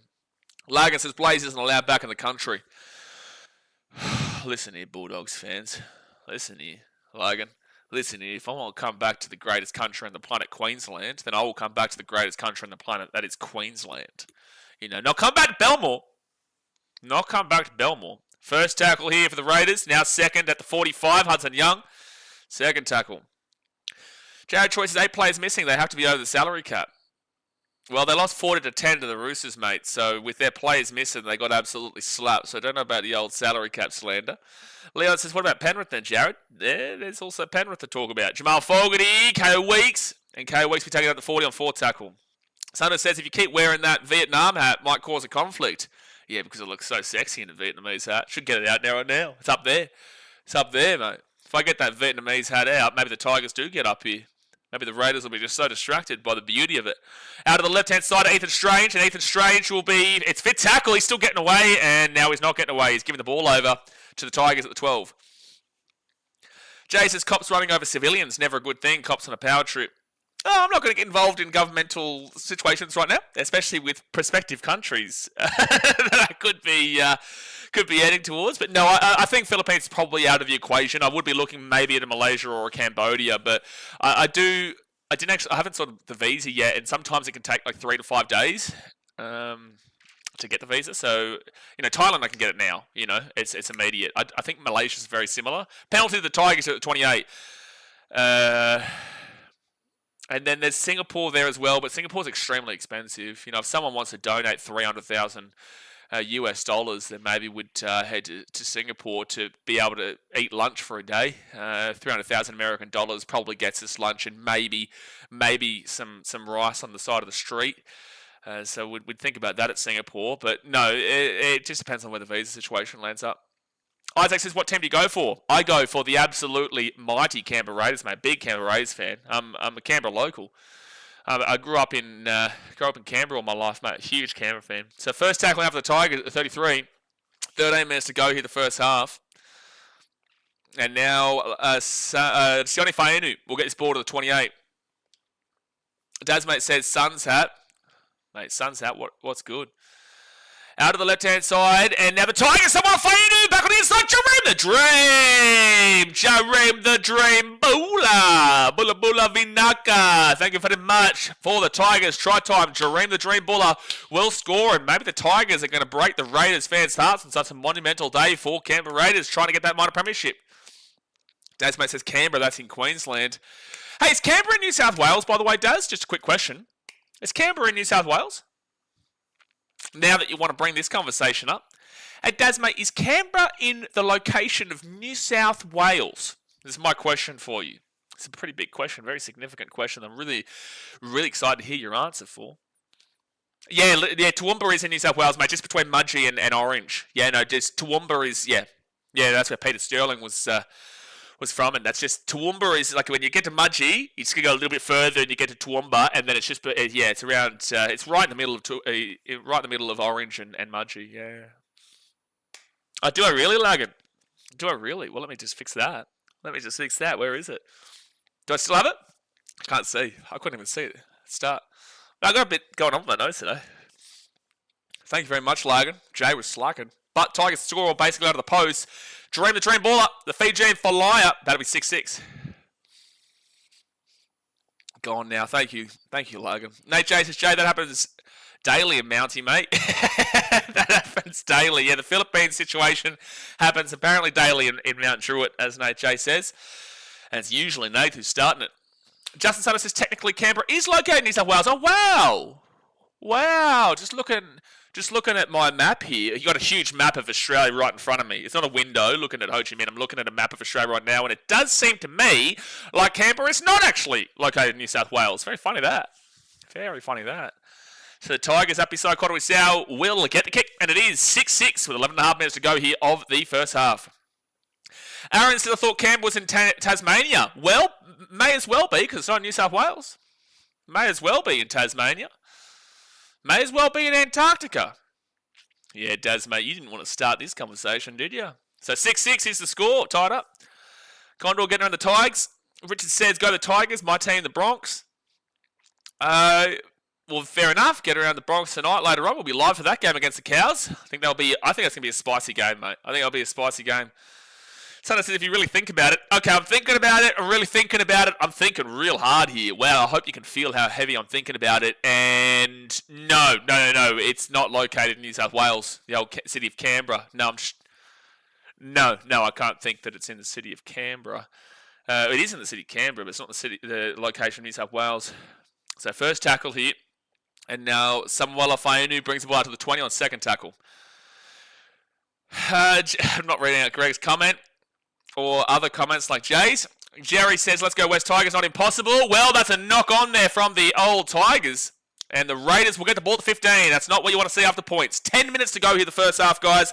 Thumbs up, subscribe. We've got Dragons versus Manly after this. We've got a nice little uppercut of a Cowboys-Broncos rivalry game. And then tomorrow we get our weekly dose of depression with the Gold Coast Titans. That's what we're talking about. That is a shocker of a pass, by the way. You can't blame Dream Buller for dropping that ball. The pass was awful. Leon says, thought about it a couple of times. Yeah, thinking about it still, actually. And I still can't seem to think heavily enough about it to get to Canberra into the location in New South Wales. May as well just chuck it into Queensland at this point, as Dad's mate was saying before. So Ethan Strange, he'll give it up to Ko Weeks. And Ko Weeks will get this ball to the 5 on first tackle. 10 minutes to go in the first half. And now they pass it across to Ethan Strange, then off to Hudson Young. And Hudson Young is going to be 12 metres out, second tackle. So I reckon you're preparing for Mad Monday. Well, he is a Roosters fan, but he's also a Gold Coast Titans fan, the old Sundo. 6 again for the Raiders, and they'll beat the 5. And deny me right now, Sundo. Tell me you're not a Titans fan right now. I know you're a big Titans fan right now. I know you're a massive Titans fan right now. So the Raiders, Joe Tarpany will be 2 metres out. And if you're a Roosters fan out there, you better damn well agree with me that you are a massive Titans fan right now. So it's going to be Tom Starling on second tackle. 2 metres out. Gives it up to Jamal Fogarty. And then Ata Mariota, it'll be 6 again. They'll be 4 metres away from the line. 3 metres away. 2 metres away. That'll be first tackle. Yeah, no, you do love the Titans down there and the Bondi Latte sippers, Mr. Sunday. You do love them. All right, Matty Tomoko. He's going to be second tackle, 3 metres out. Let me try and call a try here. I'm going to try and call a try for... I'm going to go Hudson Young again, mate. I'm going to go Hudson again. No, I'm going to go Corey Horsburgh. Corey Horsburgh with the bang right at the post. Right at the post. And I was right. I did say Corey Horsburgh maybe about 0.3 of a second before he did score out of the post. So I was absolutely spot on there. 10-6 to the Raiders with a kick to come. And they're about to make it 12-6. And welcome back to the Minor Premiership, Canberra. Welcome back to the Minor Premiership. Justin Sutter says ACT just made up a circle in New South Wales. Yeah, no, they put a circle around just so they didn't have to be disgraced by the state of New South Wales. Yeah, they did. They drew it around. They said, please stay away from us, please. Please, like we may be like here, but we're so desperate to not be here that we're going to make this circle so we're not there. Now, very smart by Canberra, actually. Very, very intelligent. Well, they are politicians there. They do know how to spin a yarn. So Raiders do score out of the post, and it is Corey Horsburgh with the try time. Don't know if that's how you spell his last name there, Nate J. Not too sure if that's how you spell Horsburgh, but, you know, you can try. Lagan says, well, no shit, Canberra isn't in New South Wales because it's in the ACT. We've got Sherlock Holmes over here, ladies and gentlemen. We've got Sherlock Holmes, a whole different state. Imagine saying Queensland, New South Wales, or New South Wales and Queensland. Hey, guys, let's give a clap to Lagan Ballsacks. Really intelligent comment, that one. Mate, Sherlock Holmes over here. We've got Sherlock Holmes over here. Mate, did you, do your equations? Have you been doing your equations to try and figure out? Have you got the map up in front of you, Lagan? Wow, that's intellectual stuff. I really appreciate you, Lagan, for that comment, because, thank you for letting us know that no shit, Canberra isn't in New South Wales. You've done really good there, mate. You've done some really good stuff. Really good stuff. We were genuinely confused. It was a very serious conversation. All right, so Jamal Fogarty here from right in front. Aaron says no one wants to claim the ACT. Anyways, yeah, well, not while Albo's there. But anyway, that's going to be 12-6 to the Raiders with 7 minutes 47 to go with the Raiders taking a lead. Greg Martin says, Tigers try not to give Canberra an attacking set 20 metres out. Challenge impossible. It is an impossible challenge for West Tigers. But I did see someone actually had a bet on Corey Horsburgh. There was a multi. Someone did a big bopper multi this week. It was Corey Horsburgh to score. And there was another front row forward, or another really unlikely one. I think it wasn't Corey Jensen. Who was it? I can't remember who it was. But there was another player. So he got one of them. Maybe it was Bronx Cowboys? Maybe not, actually. I don't know. I don't know, actually. There was another game where they wanted to get on two big boppers, and they got on Horsburgh. Anyway, their multi's alive. Scott James, I think the Titans go in the right direction. Just need to give Hannay some time to adjust. Yeah, agree. They're going in a direction. Oh, that's a high tackle. Oh, apparently not. Second tackle here for the Raiders at the 30. Like I said, I did my multiplications for that one. Yeah, you really got your thinking cap on. Third tackle at the 40. I really think that Lagan has a public humiliation fetish on it. Yeah, valid. So fourth tackle now at the 50. 7 minutes to go. And now the Raiders will get the ball to the 40. And there'll be a knock on. Not a forward pass, sorry. It'll be a forward pass from Canberra. So the Tigers will get the ball at the roundabout 45. No, at the 50. No, it is around about 45. Yeah, Tom Starling passes it forward to Zach Hosking. Hudson Young. Jay says ACT is a state. Yeah, no, it's a big old state, mate. Remove the thought process of territory. Maybe we'll get Lagan with a comment in about 20 minutes' time telling us that trying to fix us up there with his Sherlock Holmes material. So right inside now for the Tigers, and they'll get this ball at the 50. Yeah, Nath, you did get a good rage bait there of Lagan. You got him good. The rage bait, perfect. So first tackle. If I was you, Nath, I'd just reply with who's won the most recent spoon. Second tackle now for the Tigers, and they'll be at the 40. And then the reply to me would be, well, who's in the last place right now? And then my reply would be, well, we haven't won it yet because the Knights are still there, you know. And then I'd say, well, who's still won the most recent spoon? And it's just as simple as that. Third tackle now at the 25. They give it to Jerome Luai. Jerome Luai gets it out to Latufainu. Latufainu to dream the dream. And he will be 20 metres out for tackle. Infinite Kiwi says, just Googled it. Thought there was only 2 states. Did you actually just Google that? You didn't know that ACT was a territory and not a state? I'm going to blow your mind here and say, well, you know where Darwin is? That's also not a state. So fifth tackle down to 13. They give it out to Royce Hunt. Latufainu kicks it through. Nice little kick here. And KO Weeks will grab it and run it over the dead ball line. So it's going to be a dropout coming up from Canberra to the Tigers. Try Bing, it might be different. Yeah, Bing. Chandler Bing's my favourite app to use. Victoria what? What are you talking about, Victoria? Victoria is not a state or a territory. It's not. It's a place that calls it Palmer, and we distinctly remove them from the country of Australia. They call it Palmer, so we don't associate with them down there in Mexico. Wow, that's a 75-metre kick there from the dropout from the Raiders. Wow. That dropout went 70, maybe 73 metres on that dropout. That was huge. That was an absolutely massive kick there from Jamal Fogarty. And now Royce Hunt, he'll be taken down to the 50 on second tackle. By the way, Sunday, you'd be spewing. You weren't able to watch the game last night. I remember you were saying you couldn't watch the Roosters game because you were at work. You'd be spewing. Hello, Mr. Brocky Sports. Get around you. So third tackle, Royce Hunt at the 40, off to Latu Faionu, then off to Tori Suka, and Suka is going to be 30 metres out in fourth tackle. Elagan hasn't replied to you ever since he called him out about hitting the nerve. Latu Faionu then to Jerome Luai. Jerome the Dream at the 25, and the Dream will be 15 metres out, fifth tackle. Dragons vs Manly is up next. Lucas said, it seems like all the matches today have low scores. The match scores are all a request from the market. The players here are like workers, not professional football players. Hi, Lucas. Let me have a quick little guess here. Did you put the bet of the over today? Is that why you're saying this? 12-6 is absolutely still a score that could end up being over the over and under. Luai gets it off to Suka. Suka out of the right-hand side. Chance here for the Tigers with a try time. And Terrell Skelton will make that comment that has just been said look a little bit silly because there is about to be potentially 24 points scored in this first half, which is plenty of time there. Plenty of time there. I did call the over today, but it's very harsh to be criticising the players as working for the bookies when there is still about to be potentially 24 points scored in this first half. Great try there from Drell Skelton. Great try. Out of nowhere, too. Out of nowhere on fifth tackle. They just pass the ball. Jerome Luai then at the 15, steps around, then he goes back out to the right-hand side. He passes it off to Suka, who has plenty of space. It's a one-on-one with Drell Skelton. And the Raiders just couldn't make the play. They could not make the play, and it's 12-10 with a kick to come. That's huge. Who's the one who misses the tackle here? Oh, Savelio Tamale misses the tackle there for the Raiders. That was poor. Yeah, you're getting timed out, Josie Pass. You know that. You knew that was coming for Corner Palmer. Yeah, no worries. Yeah, Sundo and Jay will both do that for you. And I'd be happy to do that for you too, to be fair. Calling it a Palmer is absolutely a sin. It's blasphemous, actually. 2.5 minutes to go in the first half. The Tigers have a chance to tie the game up.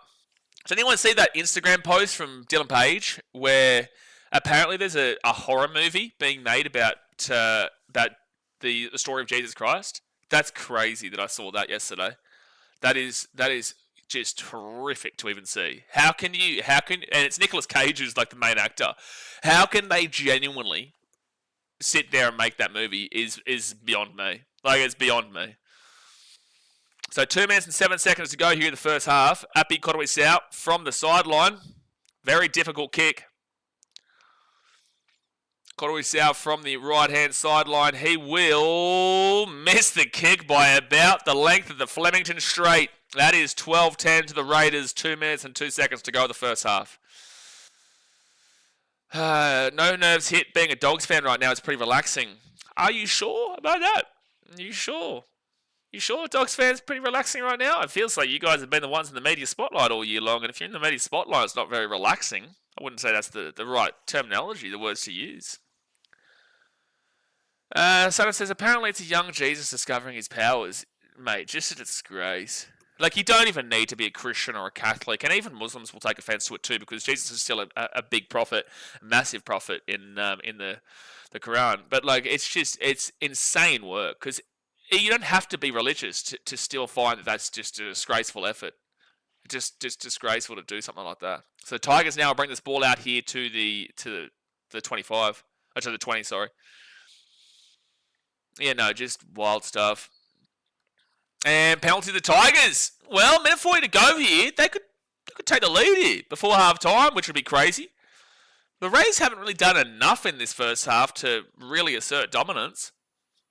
And the Tigers will kick this ball out to literally the 50. Huge kick there. So for pressure on neck was the penalty. And now the Tigers give it off to Latu Faionu, then off to Royce Hunt. And Royce Hunt is going to be 40 metres away here from the line on first tackle. He's still pushing. 35 metres away. Look at the post-contact from Royce. Now Koroisau right inside, minute 9 to go. Latu Faionu. He runs to the 25 on second tackle. Yeah, the movie is called The Carpenter's Son, I believe. No coming back from making that one. Yeah, no. Like, and I liked Nicolas Cage, but like, I can't get behind someone actually saying they'll do that. Third tackle at the 20. Now Koroisau goes right hand side to Alex Twell. Twell to Latu Faionu. Latu Faionu. He'll be 13 metres away. Fourth tackle. And Koroisau. He's at the 10. Koroisau gives it out to Jerome Luai. Luai steps. He's still 15 metres away. Fifth tackle. I don't think they go for a field goal because it'll only be 1 point the difference, but they're right here. Conway Sow kicks it through. Awful kick from Appy. You have to put that one into the corner there for a high kick, but the Raiders will come up trumps and they will more than likely lead 12-10 at half time. Second tackle at 15. Ricky Stewart going to rip in at half time. I don't think this is a rip-in kind of moment for the Raiders. I think it'll be a stern talking to, but I don't think it's going to be a rip-in. Like, at the end of the day, they're still probably going to win the minor premiership regardless of the outcome here, but he would have liked to have seen better. Raiders get the offload away, and they're still playing it to the whistle, and he's away here at the 50. Oh, he gets taken down to the 50. Jeez, they had a chance there throughout Mariota, but he doesn't pass it, and the halftime score is going to stay at 12-10. Well, Raiders, you're currently on this score. You would be winning the minor premiership, but you're only 2 points away from allowing the Melbourne Storm to have a chance again next week, which you do not want. You do not want to see having to come down to next week. But let's go look at the stats at halftime. Go and hit that thumbs up button. Subscribe if you're new around here. We've got 2 games after this, which is Dragons versus Manly. And then also big game, North Queensland Cowboys versus the Brisbane Broncos. Now, the try scorers in this game so far, Jed Stewart and Corey Horsburgh for the Raiders, and the Dream Buller and Jarrell Skelton for the Tigers. But they obviously have missed one of their 2 kicks. Now, possession is 53% of the Tigers, 47% for the Raiders, with the time possession being 13 minutes 34 for the Tigers and 12 minutes 16 there for Raiders. That's around the 25-26 mark of time possession, which I don't really like to see. It does mean there's been quite a few penalties conceded in this game. It means that the ball isn't in hand as much as you would ultimately like as a rugby league fan. Now, completion rate, 77% here for the Raiders. You want to be hitting at least 80%. That is the marker. They're at 77%. They're just short of it. It's not awful, but it's not great. 17 from 22. They've incompleted 5 sets. The Tigers, though, fantastic work. 88% at 16 from 18. You are definitely not complaining about that. You are not complaining about that whatsoever. It's close enough to perfect. It's not perfect, but it's close enough. 88% is brilliant. Now, runs-wise, 76 runs for 632 run meters for the Raiders. And then for the Tigers, 84 runs for 739 run meters. So the Raiders currently are about 130 or 128 meters behind the 10 meters on average per run that you're looking for. They're at 632 for 76, and then the Tigers, they're 739 for 84, so they are about 100. They are literally 100 meters behind. So it's about 30 meters separating them in regards to what they're looking for, in advantage of the Tigers there. So if you do give the Raiders, which is an unfair metric because they're not hitting the 10 meters on average per run, but if you give them the basic metric of 80 more meters, which is 10 meters per run times 8, so 80 meters, that'd go to 712, and yet they're still down on the Tigers by roughly about 30. Right, so the Tigers are doing much better in the run meters department. Even if you give the Raiders an unfair metric, ultimately the Tigers are up by about 110 or so in regards to the run meters. They are doing better in that department. Post-contact meters is Tigers 243, whilst the Raiders are at 189. Very difficult metric to equate, but I would say that absolutely the Tigers would be an advantage there. You'd probably give 20, maybe at best 30 extra post-contact meters to the Raiders if you try to equate that 8-run separation. And that would still only get them to about 209, 219, whilst the Tigers are at 243. So the Tigers are winning the run meters and post-contact meters battle across the board. Line breaks is 2-2. Tackle breaks is 19 for the Tigers, 15 for the Raiders. Average set distance, wow. This is a big key telling sign here that the Raiders are making a real tough work of this game. They are making a tough work of this game. The Tigers are turning up here, giving it a red-hot crack. 25 and under on an average set distance. You turn the stream off, it's pathetic. 25 to 30 is disgusting. 30 to 35 is underwhelming. 35 to 40 is hitting the marker average. 40 to 45 is great. 45 to 50 is fantastic, and 50 plus is basically perfect. Incredible first half. The Raiders are at 28.76. They are not even hitting 30. They are in the disgusting category. They're on the mid to upper range of disgusting. 28.76 is absolutely not good enough. They are about 6.5, 7 meters behind where they need to at least hit as a minimum of 35. They are 6.5, 7 meters behind that. So that is really poor stuff there from Canberra in regards to their run meters department and their average set. Whilst the Tigers, they're great. They're at 41.11. They're at the low to middle end of the great category. They're 6 and a bit meters in front of where the minimum is of 35. That's fantastic stuff there for West Tigers. So they're up by about 13 meters per set on what the Raiders are doing, this Tigers team is in 11th. The Raiders are in first position. It does seem like, and it's funny that the score is still 12-10 to the Raiders, but it does seem like the Raiders have come in today, not that they would expect a win and it's a guaranteed win, but they're not playing at their full capability. Now, we do know that second halves are the Raiders' specialty. So I would expect this to rise to probably about the 35 to 40 range. I don't see the Raiders improving by over 12 metres per set going into the end of the game. With that being said, though, the Raiders are known as a bit of a second half special team. So this is really poor from the Raiders in the first half, and it's really good from the Tigers in the first half, but let's see if it keeps on maintaining this way. Tigers have actually just updated to 40.58, which brings them down a little bit, but it's still in the great category. Then you go to the average play the ball speed. 3.39 seconds and below is fast, 3.4 to 3.59 is average, and then 3.6 to 3.79 is slow, 3.8 and above is extremely slow. The Raiders are at 3.63 seconds, so that's quite slow. That is on the slower end, whilst the Tigers are at 3.37. So they are in the fast category. So you've got a slow play the ball speed for the Raiders, and you've got a fast play the ball speed for the Tigers. Again, the score is Raiders 12-10, but a lot of these stats are actually leaning towards the Tigers, which means they probably should have done better in that first half, but they are going up against a really quality team in the Canberra Raiders that are still able to grind out results and grind out wins regardless of how they're actually playing, which is what the Raiders did in that first half. But the second half could absolutely go in the way of the Tigers if this continues this way. Now, offloads-wise, it's 3-1 Tigers. You go to the kick refusal, which is 80% for the Raiders, 25% for the Tigers, and the forced dropouts is 1-0 Tigers way. Effective tackle percentage, again, another stat that leans with the Tigers here. 85% and below is disgusting. 85% to 88% is underwhelming. 88% to 90% is the marker, and the 90% and above is brilliant. The Raiders are not hitting the 88%. They're at 86.36%. That is not great. You know, it's not disgusting, below 85%, but it's mid-range.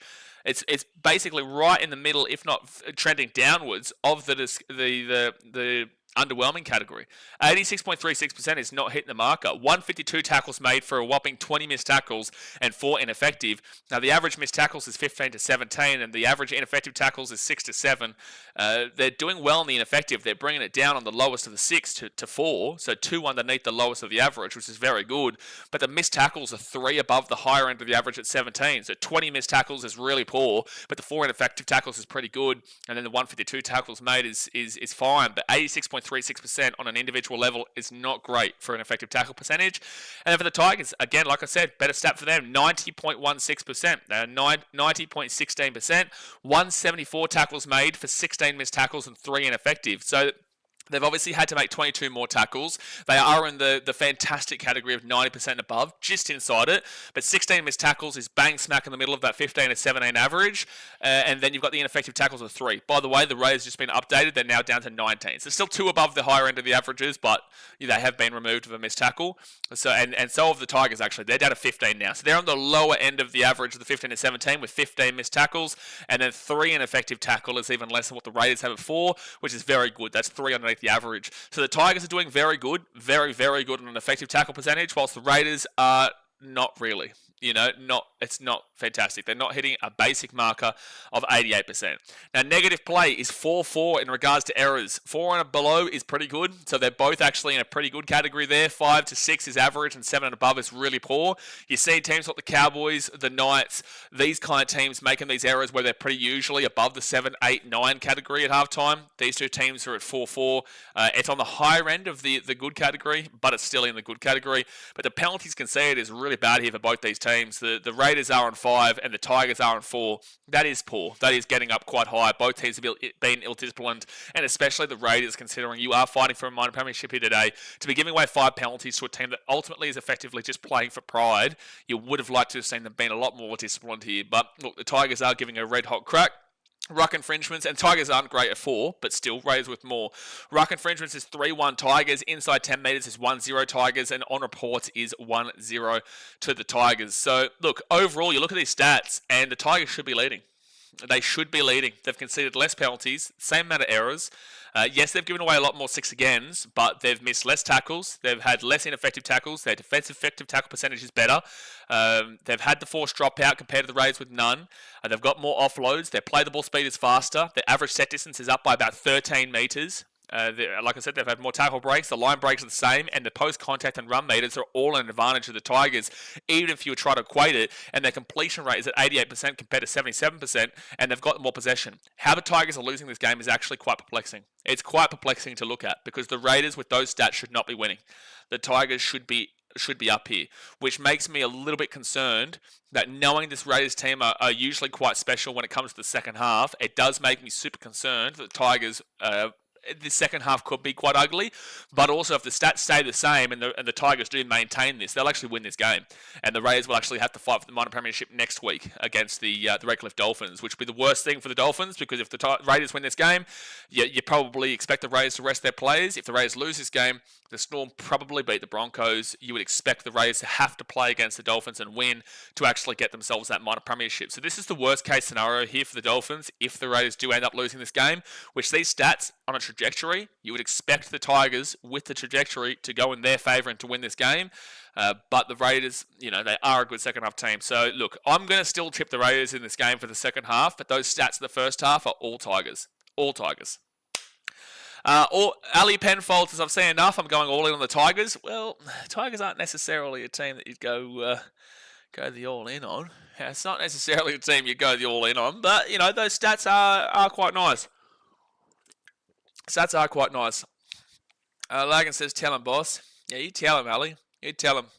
I would be a little bit hesitant to agreeing with someone to go all in on the Tigers, but again, those stats do lean in their favour. Their stats do show you a pretty good sign that the Tigers have been, in a lot of ways, the better team here today. They have been, just not on the scoreboard. The scoreboard is hurting them, and it's only based off a missed kick. They've scored the same amount of tries as the Raiders, and the only reason they missed it was because it was far right on the right-hand sideline, and Api Kotowi-Sau isn't exactly known as the greatest kicker in the competition, so that's a big reason they aren't tied up here. But the Tigers have done enough to be tied up, if not to be in the lead. Alagan says, Blaze does recommend and condone going in on a heavy bet. No, he does not. No, he does not. No, he does not, because then I get the blame for it.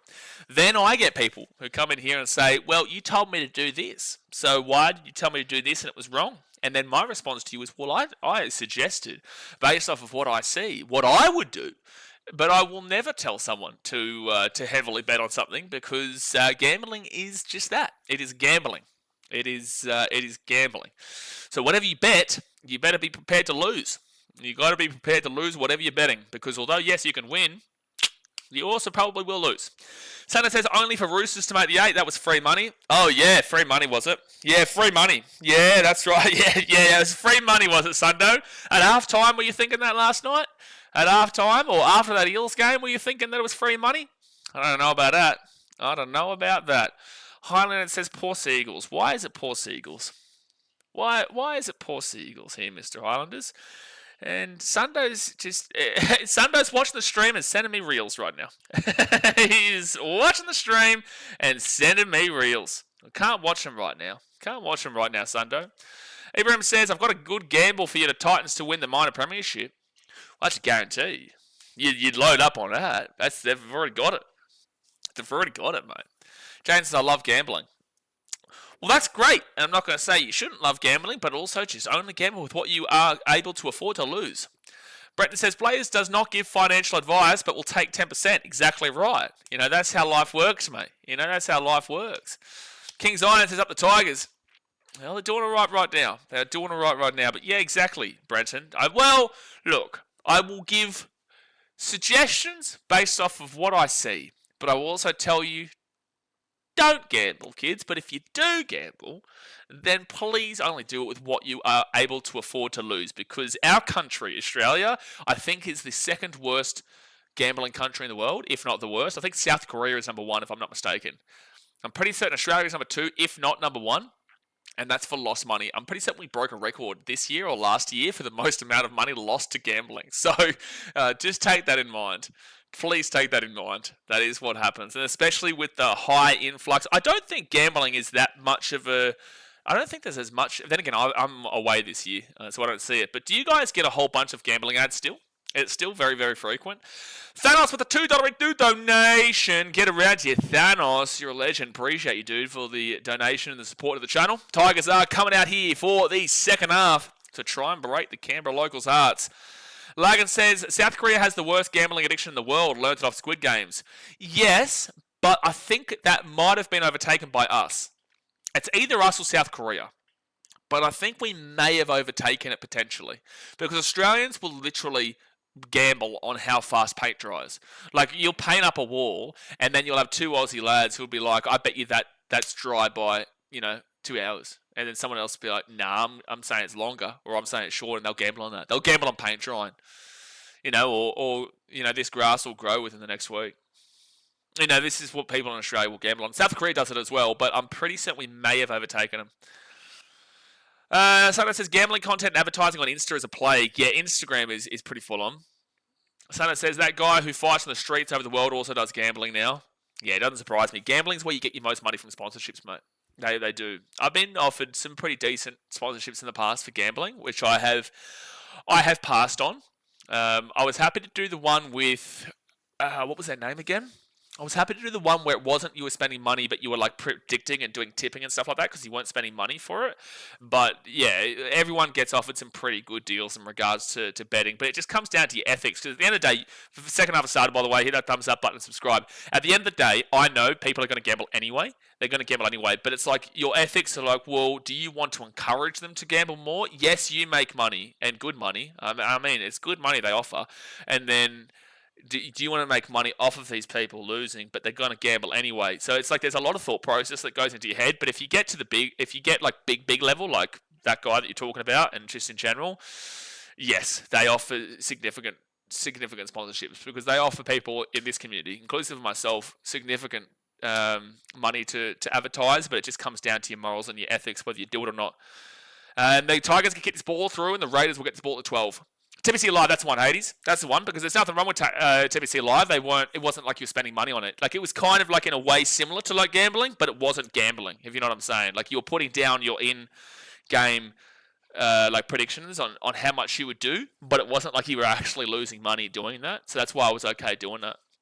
And it was quite fun. That was quite fun to do at the time as well. So third tackle now for the Raiders, and they'll get this ball to the 35 on fourth tackle.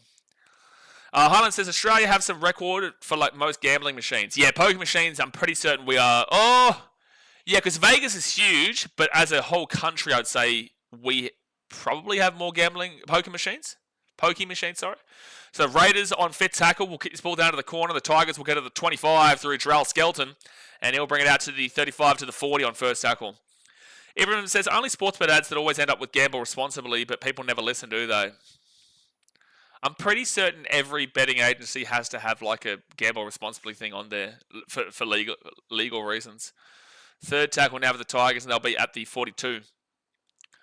Even Spaniard does it now. The old Spaniard. Leon says there's more of a culture of sports betting than casino gambling in Australia. I think it's the opposite in America. Vegas is a big reason for it. Yeah, I 100% agree. Yeah, no, sports gambling. For sports gambling, Australia's clearing out the biggest in regards to it, but like with the amount of people in America, you're probably going to see that bigger. But on a per capita rating, I'd say Australia would have to be the highest for a culture around it.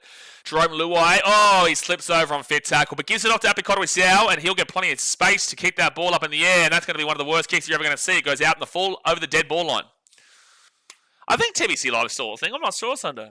I'm not sure. Someone here might know. Hades might know. Adam Lim says, do you think Tigers can cause the upset? Well, the first half stats were all their favour. They were actually the better team in the first half. They just weren't able to get their conversion to make it 12-12. Because if they had made that conversion, we would have been talking about it in a very different sense, that the Tigers were the better team. Because run meters, post-contact meters, line breaks were the same. Defensive effective tackle percentage was far in advance of the Tigers. It had less penalties, same errors. It's just the six agains that were going against them. Like, at the end of the day, the Tigers had the better of the ball in the first half and statistically showed that.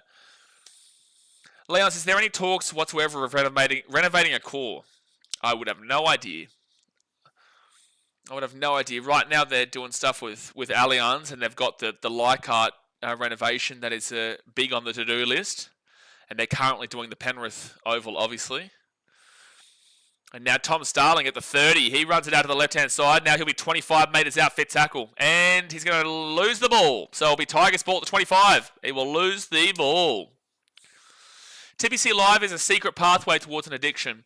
You could argue that, Lag, and I'm not going to be here shitting on them because they obviously sponsored me and great blokes there. And I think that if you see it that way, then sure, I wouldn't disagree with that as a way to potentially going down that path, but it's also not that. So it depends on how you see it. If you use it as a bit of fun and as a way to gamble without actually gambling, then it's a really good tool and a really good app to be able to use.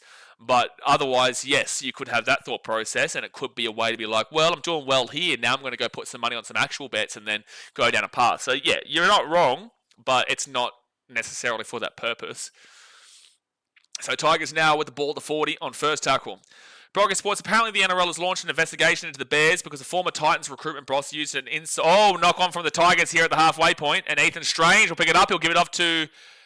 Oh no, the Raiders lose it, but it's going to come back here at the 50 for the Raiders anyway.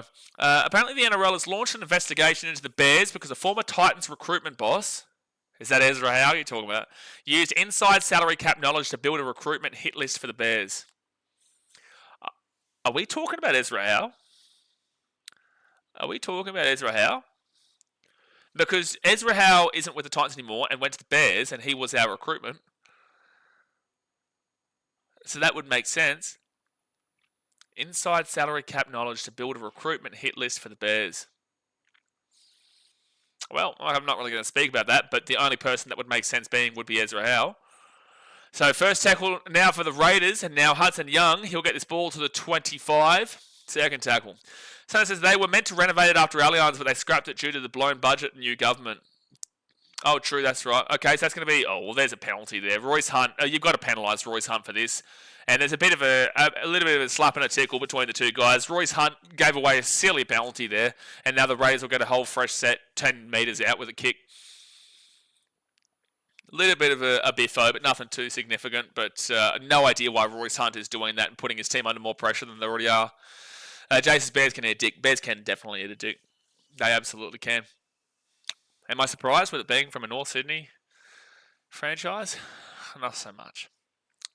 But I do hate that for Ezra. You know, I knew Ezra. He was a good dude, but it was definitely his time for him to leave the Gold Coast. There's no doubt about that. But yeah, that's pretty dodgy if that's the case, Brocky, if that investigation does lead to something. So Tom Starling gives it off to Adam Mariota, and he's going to be 10 metres away from the line. Second tackle. Here come the Raiders. The Tigers, very silly penalty to give away there that gives the Raiders prime position here. Jamal Fogarty out the back. Ethan Strange gives it off to Simi Sasungi for the try time. TRY. Try time at the Canberra Raiders down to the corner. So it's going to be 16-10 with a kick to come. And Royce Hunt, that is kind of on you. That is kind of on Royce Hunt there. Giving up that try. And now the Raiders take a decent little advantage with 33 minutes to go of this game. The Raiders too easy. Simi Sasungi in the corner. But big kick here, because if they get the kick, it's a 8-point game. If they miss the kick, it'll be a 6-point game. Give me 1 second here. All right, we're back. Brent says, the great thing about gambling is the whole family can join in. Thank you, Brent. We're going to not advise that. We're not going to encourage that here. We are not going to encourage that here, Brent, but thank you for your advice. This is why we don't take advice from Brent the Tent, ladies and gentlemen. This is why. So 33 minutes to go of the game, and the Raiders with a big one. With a big one. I really hope that Broncos-Cowboys game turns out to be a good one, man. Because, like, that usually has a great vibe about it. Jess says, I get my kids to pick my multi every week in the Keno. Yeah, you're an idiot with, like, Brent the Tent. You're a muppet like Brent the Tent. You know, back in the day, so this is a story based off of that, whilst the Raiders line up for the kick.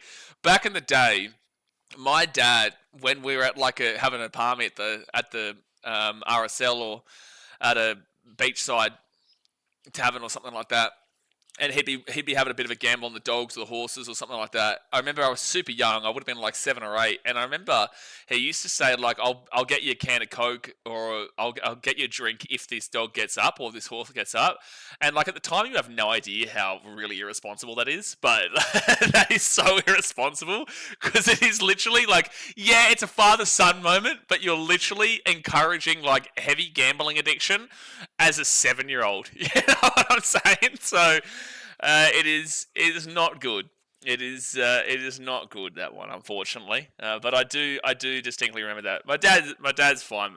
But that is something that I think is an extremely irresponsible parenting decision back when I was very much younger. So 32 minutes to go here, the game. And the Raiders will get the kick over the black dot. Beautiful kick there from Jamal Fogarty. And it'll be 18-10 with 32 minutes to go of the game. Slump Goon says, why do you say the Bears suck? So the reason why I don't like the Bears, it's not that I don't like the fans, and it's not that I don't like the... It's not that I don't like the team itself, but I hate their organisation. And I would say I hate their organisation more than the Brisbane Broncos. So as you may know, I'm a Gold Coast Titans fan, right? So right there, if you don't know what I'm about to say, you probably know what I'm about to say. But in the mid-2010s, the North Sydney Bears were trying to get their team into the competition, right? And they saw the Titans were struggling. They try to utilize that so they could get a percentage, right, and to merge effectively, where it would be North Sydney and the Gold Coast together. So we'd play, I think they said a quarter of the games at North Sydney and 3/4 of our games at Seabus. That's going to be a penalty here to the Raiders off the first tackle after the Tigers make a huge hit 10 metres out. So ultimately, they wanted a quarter percentage of the share to play their games at North Sydney, which I was okay with, but the three quarters would be Titans. Now, the issue here is that they did something really poorly, and the organisation came out and effectively said that we know over time the Titans, we're going to be able to remove them, right? So they're going to be able to take it at the quarter, and then the Titans can get 3/4, and then over time, oh my gosh, the Raiders are going to score. Oh no, it's going to come back here. What just happened? Oh, he was already out. Oh my gosh, the Raiders didn't kick the ball out in the full. The Tigers knock it back in. The Raiders then break away with the ball and then score, but then they're going to bring it back because they're going to say the Tigers are already out. Wow, Tigers, you got extremely lucky there. So it's going to be Raiders ball here at the 45. Yeah, he is already out. But yeah, they knocked it back in and then Jed Shult was on target, but Raiders ball at the 45. Very lucky there for the Tigers.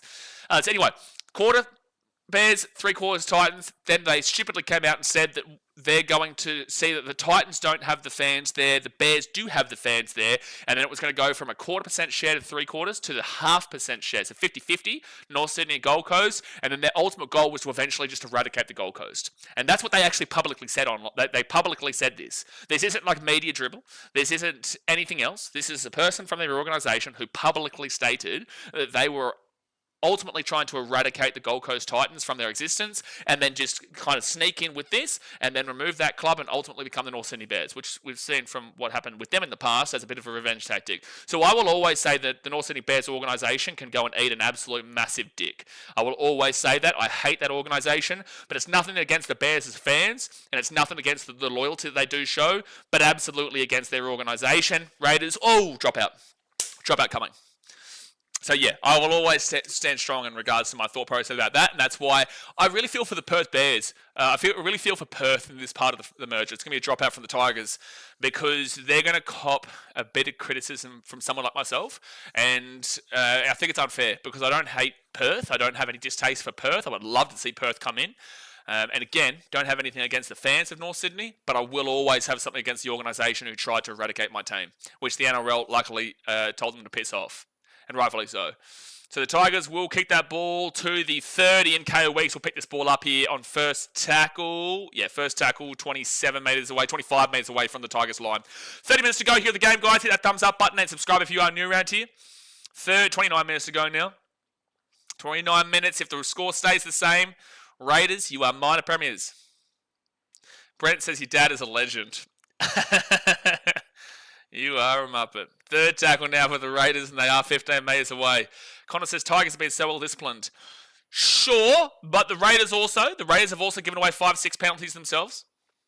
Both teams have. Again, the halftime stats lent with you guys being the better disciplined team. Maybe not actually because of the 6 agains, but penalties-wise, you were the better disciplined team. Fifth tackle for the Raiders, 3 metres out. They kick it through here for Corey Horsburgh. No bra today. Get the bras off. It is going to be, I think, a dropout here. Yeah, it is going to be a dropout. Jace says Perth will be funding most of it, no doubt. Well, I'm pretty certain the Bears have quite a significant amount of financials behind them. I'm not too sure, to be fair. I'm not too sure. But I just really, really hope that the Bears are coming in with the right intentions and they're not trying to be sneaky about it this time. I hope they're... Because there's no way the NRL will allow Perth to now fail. Oh, that's going to be a penalty here against the Tigers, surely. No, apparently not. It's just going to be Raiders ball here at the 45. I thought there was a play taken out without the ball just then. Ethan Strange will beat the 42, first tackle. I really just hope North Sydney are coming in with fresh intentions, that they do have the ability to have a share with Perth and them. I think that it's more likely that they won't be able to do their underhanded, dodgy tactics with Perth, because Perth will eventually get good crowds, comparatively to Gold Coast, where the thought process was legitimate. And Raiders will get this ball to the 20 on third tackle. Thought process was legitimate. I will put my hand up and say we don't get good crowds. That is what it is. But the NRL will never. Raiders kick it through. Hudson Young. No, it'll be Tigers ball. They're going to put the ball down in the goal line. Well, the ball was definitely touched in the goal line. It should have been a dropout, but it's Tigers ball here at the 15. Because that is the legitimate path to removing the Gold Coast. But the NRL will never give it up to the AFL, especially with the inroads the AFL has made. Leon says, really takes something growing up to not fall into bad habits, especially when parents can trigger it. Agree. Well, I had a pretty bad gambling addiction throughout my time. Absolutely. Most people who are part of this game would have had some form of a gambling addiction at some point, but I've done my best to remove that, man. Fourth tackle here for the Tigers at the 38. And now Royce Hunt will give it off to... I can't even see who that is. Hollow says, who do you think will score in the next game? We'll talk more about that Dragons-Manly game in the next one, which I'm really looking forward to. But I do think Manly should come up trumps in that one, especially with the 40-0 loss to the Rabbitohs last week for the Dragons. They seemed like they're just kind of limping to the finish line now after their loss to the Warriors, which ended their season. But I'd probably lean towards Manly players. But we'll talk about that in the 15 minutes prior to the next game when we start that stream up. Got Josh Papali'i for a try, paying $10. Come on, big fella. Or maybe that was the one, actually. That was the one. There was a guy who put a bet on for Corey Horsburgh and Josh Papali'i to score in this game. So we got Corey Horsburgh, and maybe it's Josh Papali'i now. All right, so fourth tackle now for the Raiders. They will get this ball to the 45. Burry Brawls' try scorers so far. Try scorers have been Jed Stewart, Corey Horsburgh, Simi Sasungi, and Dream Baller and Gerald Skelton. Fifth tackle now for the Raiders at the 50. Josie Parr says, with Storm ending their connections with Sunshine Coast, you reckon we'll see more young guns at the Titans? Will be awesome to see. 1 second. Dream Buller will grab this ball, bring it out to the 15 on first tackle, 20. It's really interesting because they also got rid of the East Tigers. You would know more about this. Why the Storm? I was going to ask this on today's streams, actually, because I noticed it yesterday, and I know one of our OG subscribers to the channel, Sally Gearing, is a big East Tigers fan. But what... she's a big Storm fan from Melbourne and gets around the East Tigers and whatnot. Why is the reason the Storm are disconnecting with Sunshine Coast and also the East Tigers? Are they trying to go more local in Victoria or something? Because I'm a bit confused. I think they're also aligned with North Sydney. I don't know if they're still aligned now that North Sydney are coming into the competition, but I'm pretty certain they might be. Oh no, is that the Roosters who are North Sydney? Sorry. Oh, Storm are getting a New South Wales Cup team. Oh, fair enough. Fair enough. So the Tigers now on fifth tackle at the 45. And they will kick that one down to the 20. Where to knock on KO Weeks. And here come the Tigers. Tony Suka, Salvatoa. Salvatoa gets it out here to the wing, Jarrell Skelton. And Skelton loses it, but there'll be no advantage taken. So it'll be Tigers ball here about the 10. Nate J says, Sloan a double and win by 2-point penalty goal. You're a funny man, Mr. Nate J. You are a funny man. You're a comedian. You really are a comedian. You are a comedian. You're a funny man. Hazard says he was not retired. Okay, well, we'll see how he goes. Luke Alexander says, what about Manly versus Waz? Thank you, Luke. That game's next week. Let's watch Manly play first this week before we get on to next week, Luke Alexander. How about we do that? All right, Tigers here, 15 metres out. Let's see if they can get back within one score. Stafford Toa! Oh, my goodness me. He'll be so close, centimetres short. Jed Stewart has had a great game here today. He stops a try there. Jerome Luai off to Kotoi Sau, then off to Terrell May. Sione Fainu, he's going to be about a metre short of the line here. Second tackle. Now at Big Kotoi Sau, he'll go back to the right-hand side. Short ball, try to... No, it's a knock-on, I'm pretty certain. And KO Weeks is going to bring it out to the 15. I think they'll come back and check. They're not even going to check it. He's dropped the ball over the line. Oh, he's dropped the ball over the line. Sabuela Fainu. Now the Raiders, zero tackle. They're going to bring it first tackle to the 15. Let's see. That's not the one that we're looking for here. I want to see the replay of the drop ball over the line. And, he's just lost that ball there. Yeah, he just lost that ball over the line. And the Raiders now second tackle at 28. That was it. That was it. So just bet on yourself not to make a bet. Lagan says, Big Bad Ad says, always knew Storm was a New South Wales club. Well, to be fair, Lagan, Fiji have well, are the Kaiviti Silktails aren't in the New South... Oh, that's 4 pass. Oh, that's a 4 pass. Referee. There's ball don't lie to knock on from the Raiders. Ball don't lie. There'll be a knock on from the Raiders there. All right, so first tackle. And now second at the 45 for the Tigers. 22.5 minutes to go to the game. Leon says, feeling charitable. Jossie Pass has come on a Tigs. Nathan Sundo, I did that and lost, mate. Yeah, that does sound like a Nate J thing to do. He probably is going to put on a bet for the Dragons to kick 3 2-point penalty goals here today. Good shout. Great shout. As long as they're down by 30 points at the time, you may as well. So 6 again for the Tigers. And their second tackle at the 30. Kodoi Sao to Latu Faunu at the 25. At the back here to Dream Buller. Dream Buller at the 20. Fakes off the flick pass. It'll be 15 metres out, third tackle. You got 22 minutes to hold out here, Raiders, and you win the minor premiership. That's all you need to do. Terrell May, he'll be 10 metres away from the line. Michael Owen, get around the Tigers, fourth tackle. Greg Munt says, how are you not even checking that? Yeah, I'm surprised I didn't check that. Jerome Luai, Samuela Fainu, he's 4 metres away from the line, fifth tackle. Fifth tackle, Kodoi Sao, off to Latu Fainu, then to Sione Fainu, Dream the Dream Baller, Dream the Dream, loses the ball, knock on, Raiders pick it up, and Hudson Young, 0 tackle, will be at the 15. 0 tackle, back at the 10 now. Leon says, if Brisbane adds a penalty to the Raiders. Leon says, if Brisbane lost to North Queensland, would they be on fraud? Absolutely. They're lucky not to be on fraud right now. A Knights game doesn't prove shit.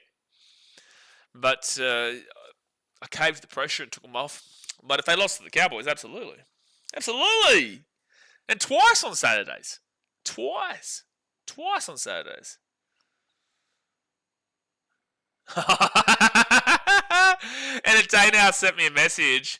And it was message unavailable, meaning I've blocked them or they've blocked me or something. And I said message unavailable. And he said it's some random Storm fan punishing himself for the Storm loss by having a cigarette. What? This guy apparently... What? Oh, guys, seek help, eh? Get help. There's apparently... I think this guy was abusive, like seriously abusive on here or whatever on Instagram. That's probably why I blocked him. But some guys decide to punish himself for the Storm loss by having a cigarette. Oh my gosh, dude. What a loony. What an absolute loony, whoever that is. Second tackle now at the 28. You need to get yourself checked into the loony bin, mate. Third tackle here with the Raiders at the 24 or whatever. Brisbane have played 80% of their games at home. They'll crumble in finals. Well, there is that option, Nath. Well, they will be out without Reynolds probably for the first week of the finals when they have to take on maybe top 4 opposition. But I've still got Sharks coming in that 4th position. Fifth tackle now, 12 metres out. 20 minutes to go of the game, guys. Hit that thumbs up button and subscribe. 20 minutes to go. Like, it's this absolute cartoon character. Mate, like... Oh, well, I'd be absolute... Oh, that's going to be not played at here from the Tigers. Raiders still last. Fifth tackle. Jamal Fogarty kicks it through, and Jarrell Skelton picks it up at the 3, and he'll bring it out to the 5 on first tackle. Can you imagine if me, as a Titans fan, would smoke a cigarette after every loss and punishing myself after every loss? I'd be a chain smoker. I'd be a chain smoker. I'd be going through a packs a day. If I decided that for one loss, as a Titans fan, I would have a cigarette. I would be like one of those, you know those pictures you see of people in like Cambodia, where they have like 100 cigarettes in their mouth like this, and they're smoking the whole thing? God help us. So third tackle now for the Tigers. They're at the 25. And now they'll get this ball out here to the 35 on fourth tackle. X-Factor says, how are Tigers playing? Just joined in, 10 to 18 is pretty close. Well, at halftime they were down 12 to 10, and they were actually the better team. They had the better stats in pretty much all departments. Run meters, post contact, line breaks were the same. Defensive effective tackle percentage was much better. They were a much better team the first half, but the Raiders are usually a pretty special second half team. Oh no, on fit tackle, the Tigers get that ball away to the Raiders at the 40. And that's the thing, like that's why I still tipped the Raiders at the end of the first half, despite the fact they didn't show a great deal. They're still first place for a reason. The Tigers have given it a crack in the first half, and they were still down 12-10. So, like, I probably have this score finishing up maybe 24-10 or maybe even 30-10 just because the Tigers, they're making a few mistakes in the second half. They're being a bit more ill-disciplined, and the Raiders are 17 and a half minutes away from winning the minor premiership. So, for me, I think the Raiders just hold out from here and might score a try or two. 24-10 or 30-10. It's a penalty to the Raiders. They've just been too ill-disciplined in the second half of the Tigers. They've not been good enough. And Joe Tarpany gets up. Go for a swing, son! Go for a swing. Oh, it's Tarpany and Appy Kotowisau. Appy, I don't think you want to fight this battle, mate. I don't think you want to fight this battle, Appy. I don't think so. I don't think so. Appy Kotowisau and Joe Tarpany. I think I know who wins that fight. Like I said, if that's what a Storm fan does for a punishment, I wonder what a Titans fan does. Hi, Lagan. We kind of just made that joke about a couple minutes ago, so thank you very much for the comment, mate. You've been really good today. Real good. Real good. Jess says I'm at the game. Jay says me too, Jess. Mate, Jay's everywhere. Jay's in the coach's box. So they're going to... Appy Kotowisau is challenging dangerous contact, but Joe Tarpany has reared up at this. He is reared up, so I don't know why you would challenge this, because a shoulder into the back of the quads, it's going to be a penalty. This is absolutely a penalty. Why would Kotowisau challenge this? It's just shown that was a dirty play. Wait, what? Challenge successful? Well, is this what? I disagree with that. No dangerous contact, direct shoulder. Okay, anyway, so it's going to be Tigers' ball here. The Tigers do challenge it, and it's going to be full tackle here for the Raiders, the 45. There is a reason why Joe Tarpany got up and flared up at Kotowisau there. I'm really not sure how that was a successful challenge, but sure. Leon says he's the halfback for the Titans, Jess. Yeah, no, he is. Lagan says, also, are you going to the Titans game tomorrow?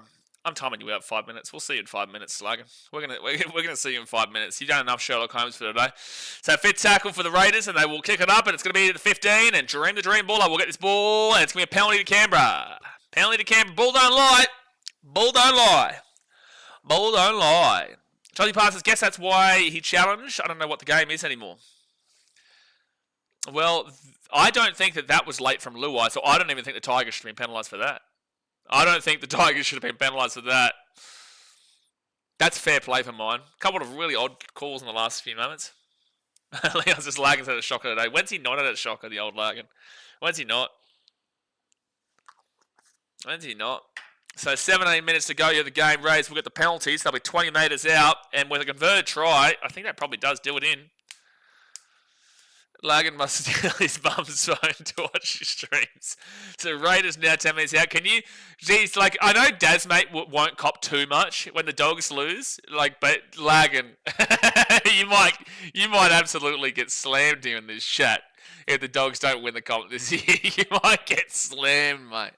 Josh Papali'i, he will get this ball to the 10 on second tackle. The crowd's firing up, you can hear them.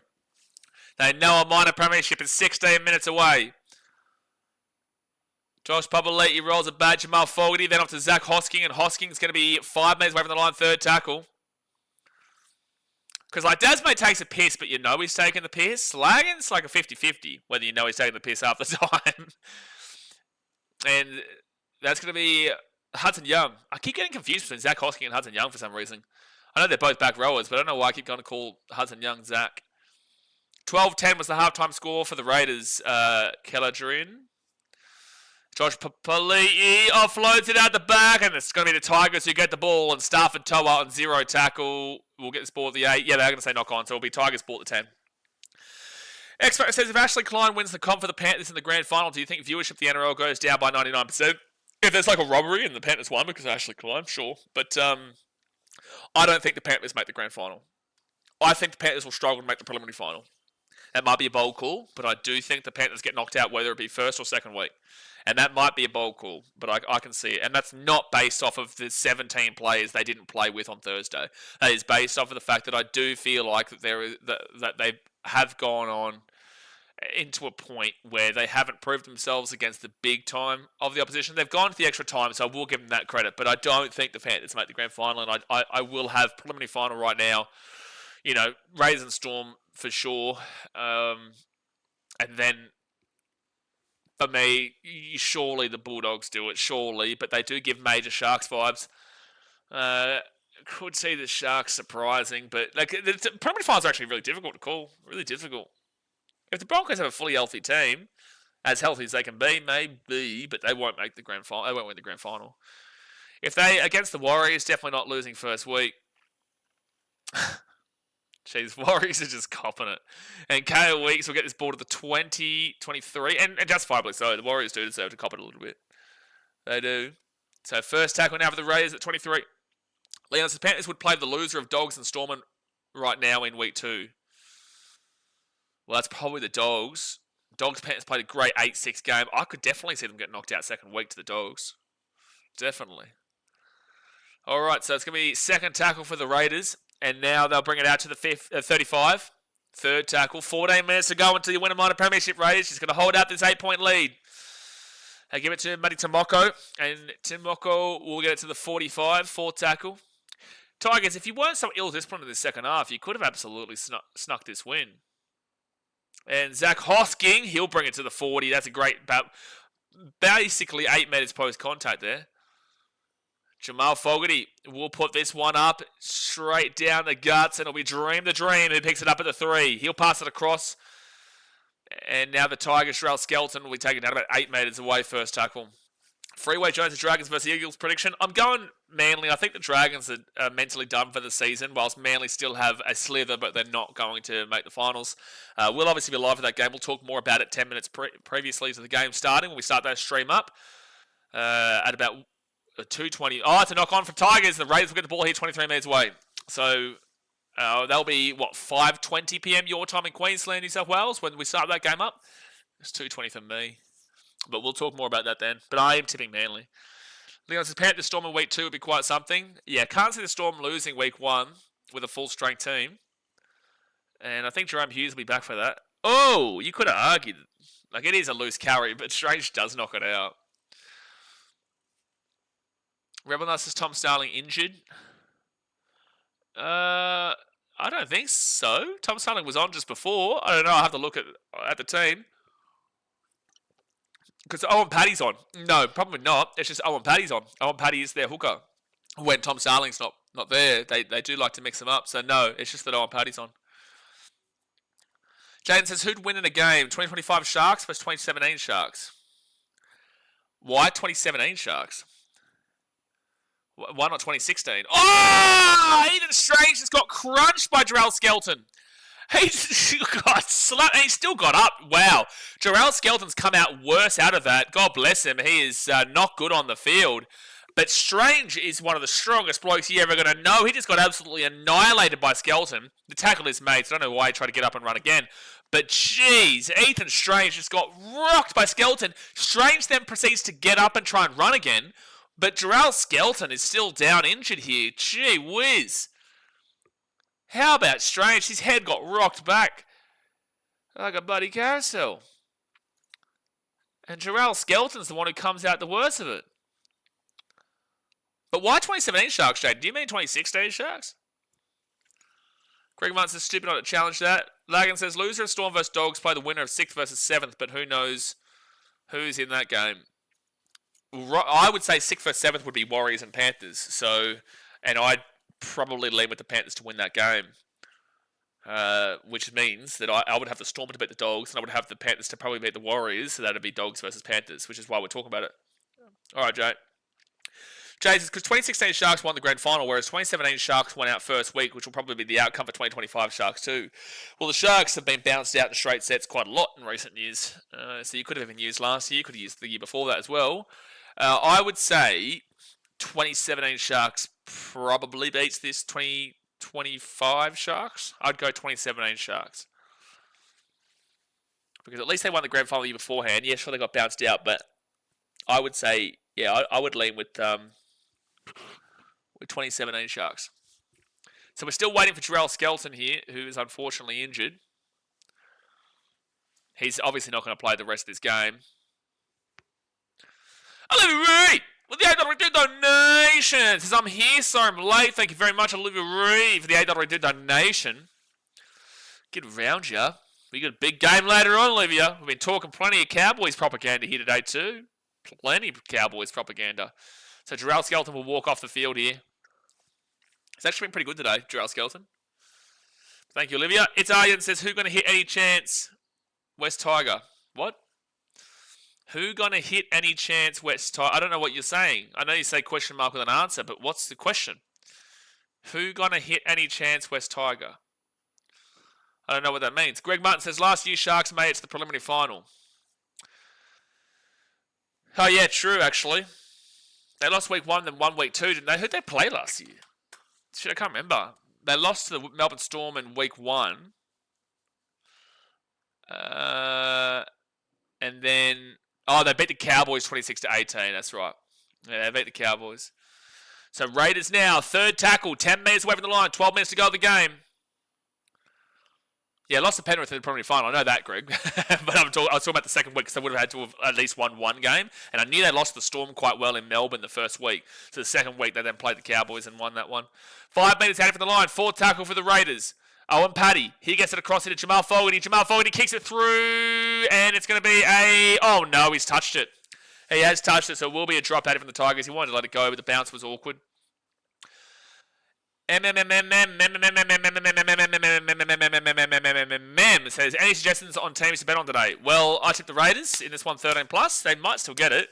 I would take Manly. And I'm very dubious on 13+ or 1 to 12. I'll go 1 to 12 because it's a bit of a rivalry game, but I do think the Dragons are kind of mentally done, so I would lean maybe Manly 13+, but I also don't know. Oh, Raiders knocked the ball on off the dropout. It's going to be Tigers' ball here at the 18. So I'd be very dubious, but I will take Manly to win, just straight. And then Broncos-Cowboys, you know what, just to mix it up, I could see a Cowboys upset. So we'll sneak a Cowboys upset there, but that's just to mix it up as well. It's a very intriguing game to predict. I know Broncos fans will be like, you're the most biased. You're the most biased. But I'm just saying, if there's going to be an upset today, it would come from that Cowboys game, in my opinion. So second tackle here for the Tigers. I'll get this ball to the 30 to 35. Yeah, 35. 10 minutes to go here of the game, guys. Hit that thumbs up button and subscribe. 10 minutes to go. Tigers still in with a chance here. The Rays haven't been able to put them to bed, but they've got 10 minutes to hold out, and they will be minor premiers. They're knocking over here and knocking over there, Greg. Exactly right. Plenty of knock-ons here and there and everywhere. Jerome Luai out the back here to dream the dream. He gives it off to Taylor May, and Taylor May will be taken at 37 for tackle. Tigers still have the chance to win. They do, Peter, but they've got to score twice in the last 10 minutes. I don't think the Raiders give it up, but I'd love to see a Tigers try here just to make it interesting and put the Raiders on the edge of their seats. Latu Faionu, 35 metres out, fit tackle. I've got my Broncos hoodie on. It's freezing here. Gee whiz, Samuela Faionu. It's fit tackle. Do the Tigers know what fit tackle means? Or Lagan says, better question, is 2025 dogs or 2014 dogs? I will take the 2014 dogs, please. Thank you. And I'll take them convincingly. Raiders now will get this ball here at the 30. Much more tenacity about that Bulldogs team from 2012. Or 2014, sorry. You know, they made it close to the Rabbits for the first 60 minutes and then fell away in the grand final.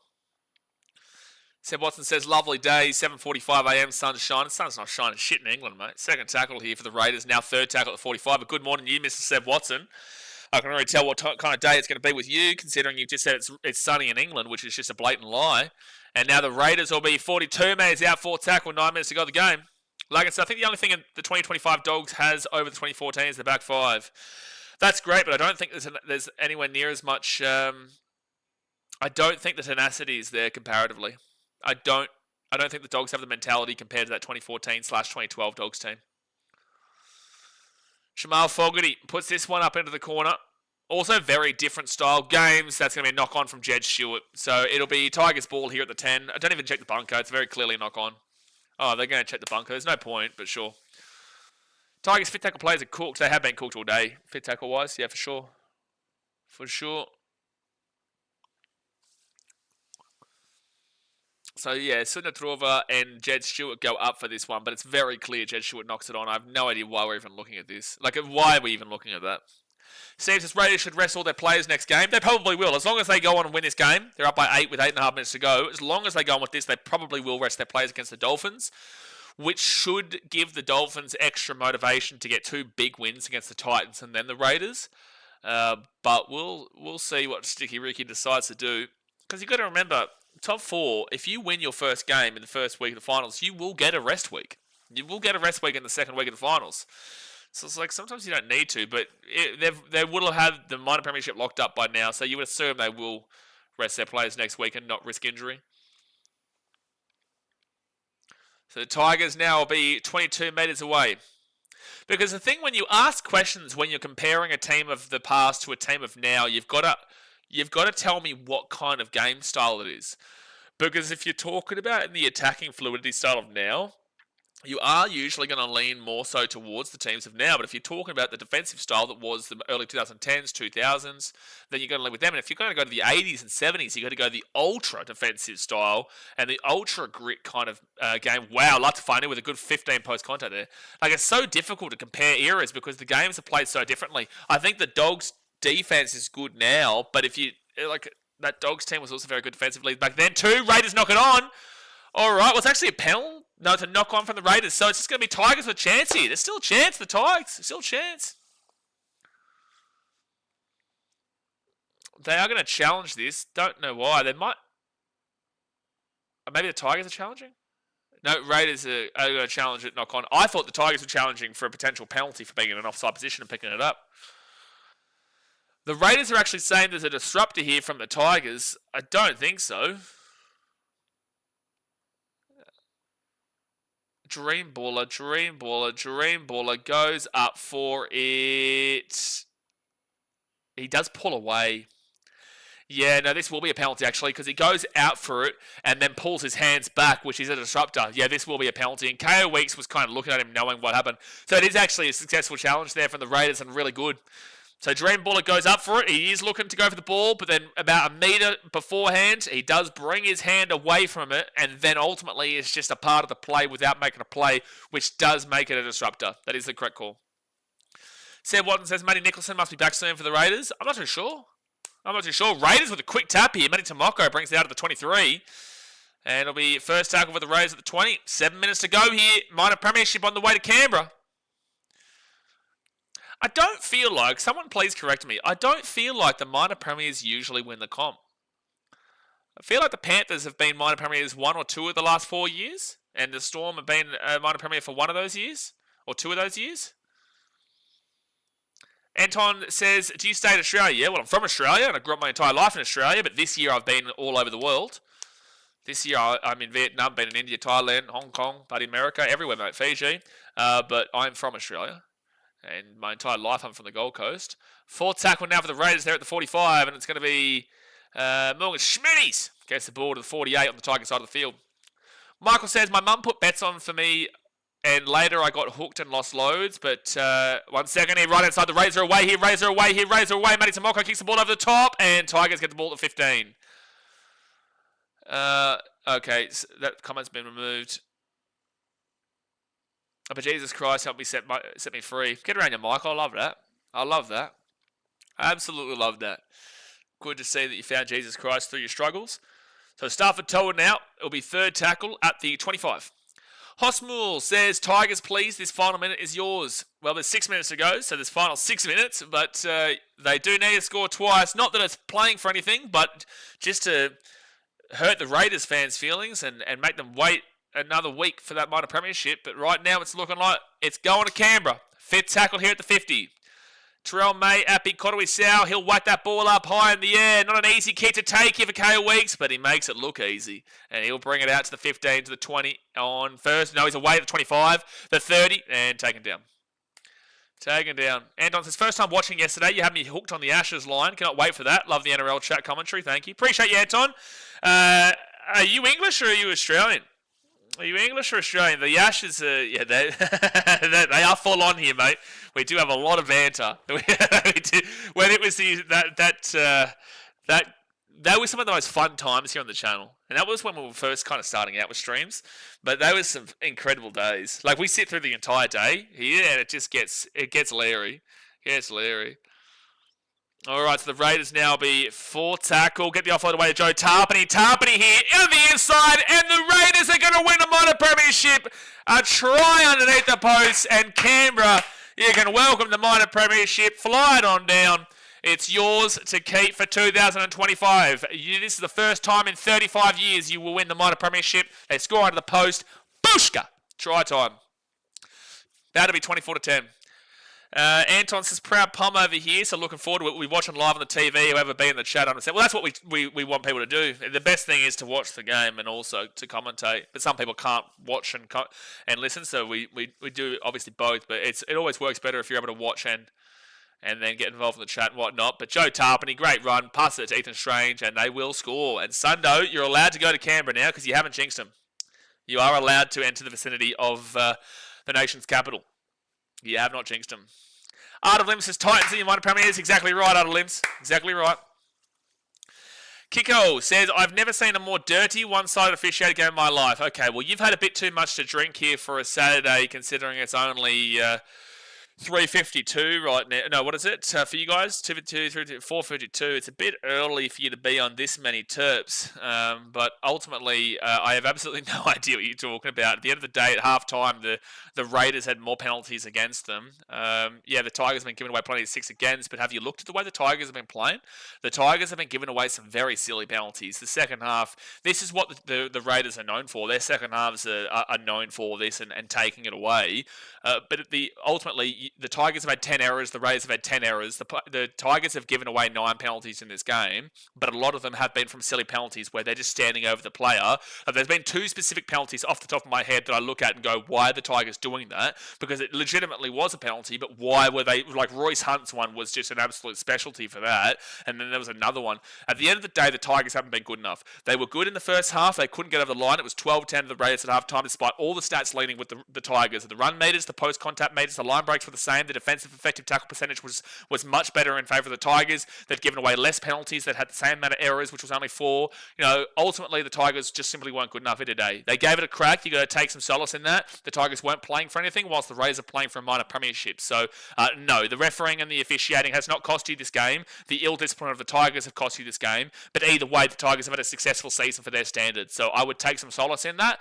But you were not winning this game. You shouldn't have been winning this game. And there's a reason why the Raiders are up 24-10, which is what they usually do in second halves. They usually are pretty underwhelming first half and then burst in the second half. Jed Stewart catches his ball at the 35. This is not an uncommon thing for the Raiders, and it's also not an uncommon thing for the Tigers too, mind you, because last week they were up by 2 tries with 12 minutes to go, and then by the 7 minutes to go mark, they were down by a converted try. So this is a very common thing with both the Raiders kind of gameplay and the Tigers kind of gameplay. This is not a badly officiated game in the sense that you're talking about as a robbery. Yes, you can disagree with calls, but ultimately the Tigers were not good enough to win this game.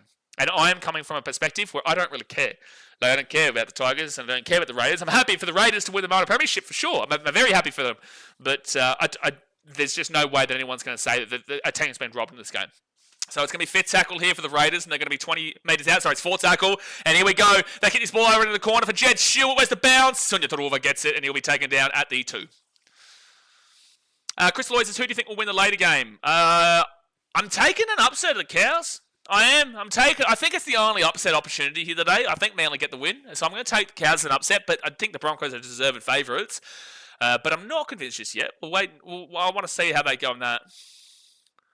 Oh, I want to see how they go in that. Seb Watson says, someone lost their Tigers bet. Who scored the touchdown, sir? The try time was for Ethan Strange. Ethan Strange scored the try time under the post. And the Tigers hit the ball over the sideline. It'll be Raiders ball at the 40. Shannon says, yes, boys, minor premiership now. Let's get another grand final. Exo says, it seems like you can have solid defence, but Raiders' strike power is so good with their young guns. The Raiders have not been perfect today either. That's the thing. The Raiders have actually had a bit of a struggle today, but, they have been the more clinical when it counts. They just have been. So, yeah, you can disagree with a couple of refereeing decisions here and there, but ultimately the Raiders have been the team to be able to get it over the line here, and they are going to win the minor premiership, and you've got to take your hat off to them, figuratively speaking, because I can't be bothered taking my hat off right now, but you've got to really appreciate what you've seen from Canberra this year. Kevin says, I'm Kevin from Papua New Guinea. Get around your Papua New Guinea. I think the full-time margin is 11-20. Yeah, well, that's great. There's only a minute to go here, and the margin is 24-10, so there's 14 points there. So you're right, but you've also said that when there's a minute to go and the margin is correct. They've just done the clap there. They've just done the clap. Everyone in Canberra loves the clap. They've all got the clap in Canberra.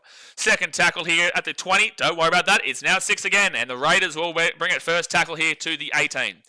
Steve says, fair play to the Raiders. What a season they've had. I'd love to see them win it all, but it's still very difficult to look past Melbourne, in my opinion. The Roosters result may galvanise them, I think. Correct, but also the Storm had like 8 players out. Xavier Coates, Jerome Hughes, Harry Grant, Nick Meaney, Elias Katoa. The list goes on. So it's like I'm not willing to write the Storm off based off of that. But also, yes, the second half was absolutely poor. They might galvanise the club as a whole. But I like that you're still giving respect to the Storm, because most people aren't, because they won't look at the team list there on paper. All right, so left-hand side of the Raiders. Now it's going to be 6 again, and they're going to be first tackle here. 20 seconds to go to the game. Can they end the game here with a bang? I did say 24, 30 to 10. A few moments. Tarpany, field goal. Jamal Fogarty, no, he doesn't take it. He goes left-hand side. It's Simi Sasangi. And second tackle, 5 minutes out. 8 seconds to go here of the game. We will be live for Dragons, Manly, and also Broncos, Cowboys, guys, so we will see you there for that. And Jamal Fogarty is just going to hold the ball and then kick it. And that is going to be the end of the game. 24 to 10. Get the old clap going. Everyone in Canberra, they love the clap. They've all got the clap. And the Raiders will win the minor premiership for 2025 after that loss for the Melbourne Storm yesterday. Congratulations, Canberra. You deserve it. Tui Leone says, reckon Stick will rest his players next week like the Panthers? You would assume so. You wouldn't want to see players get injured. I think the Raiders will get a week off in week 2 regardless with a win in week 1 against more than likely a team like the Sharks or maybe the Broncos or maybe still the Warriors if both the Sharks and the Broncos lose. Doubtfully so, though. So I think Raiders will get the bye in week 2, but I don't think there's any point. I think that resting your entire team, maybe not so much, but they still may do it. Definitely resting your key star players that you don't want to see get injured, though. You definitely need to do that next week because there's literally no point. There's no point for the Raiders to play their full team next week. Anton says, may I ask, what is fraud alert? We'll put fraud and alert together, and that's what you get. That's what you get. Seb Watson, I think the margin might be 14.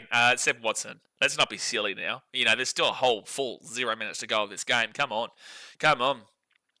Twilioni says up the Raiders. There we go, guys. GG's. Raiders win the minor premiership. We're going to jump off because in about 20 minutes' time, we'll be live for the St. George Illawarra Dragons versus Manly Seagulls game. We will see you for that one. Obviously, hit that thumbs up button and subscribe. Again, congratulations to Canberra for your minor premiership. You deserved it. You've been the best team so far this season. And now let's see what you can do going into the finals. But alright, guys, I'll see you in 20 minutes' time. Thanks for watching.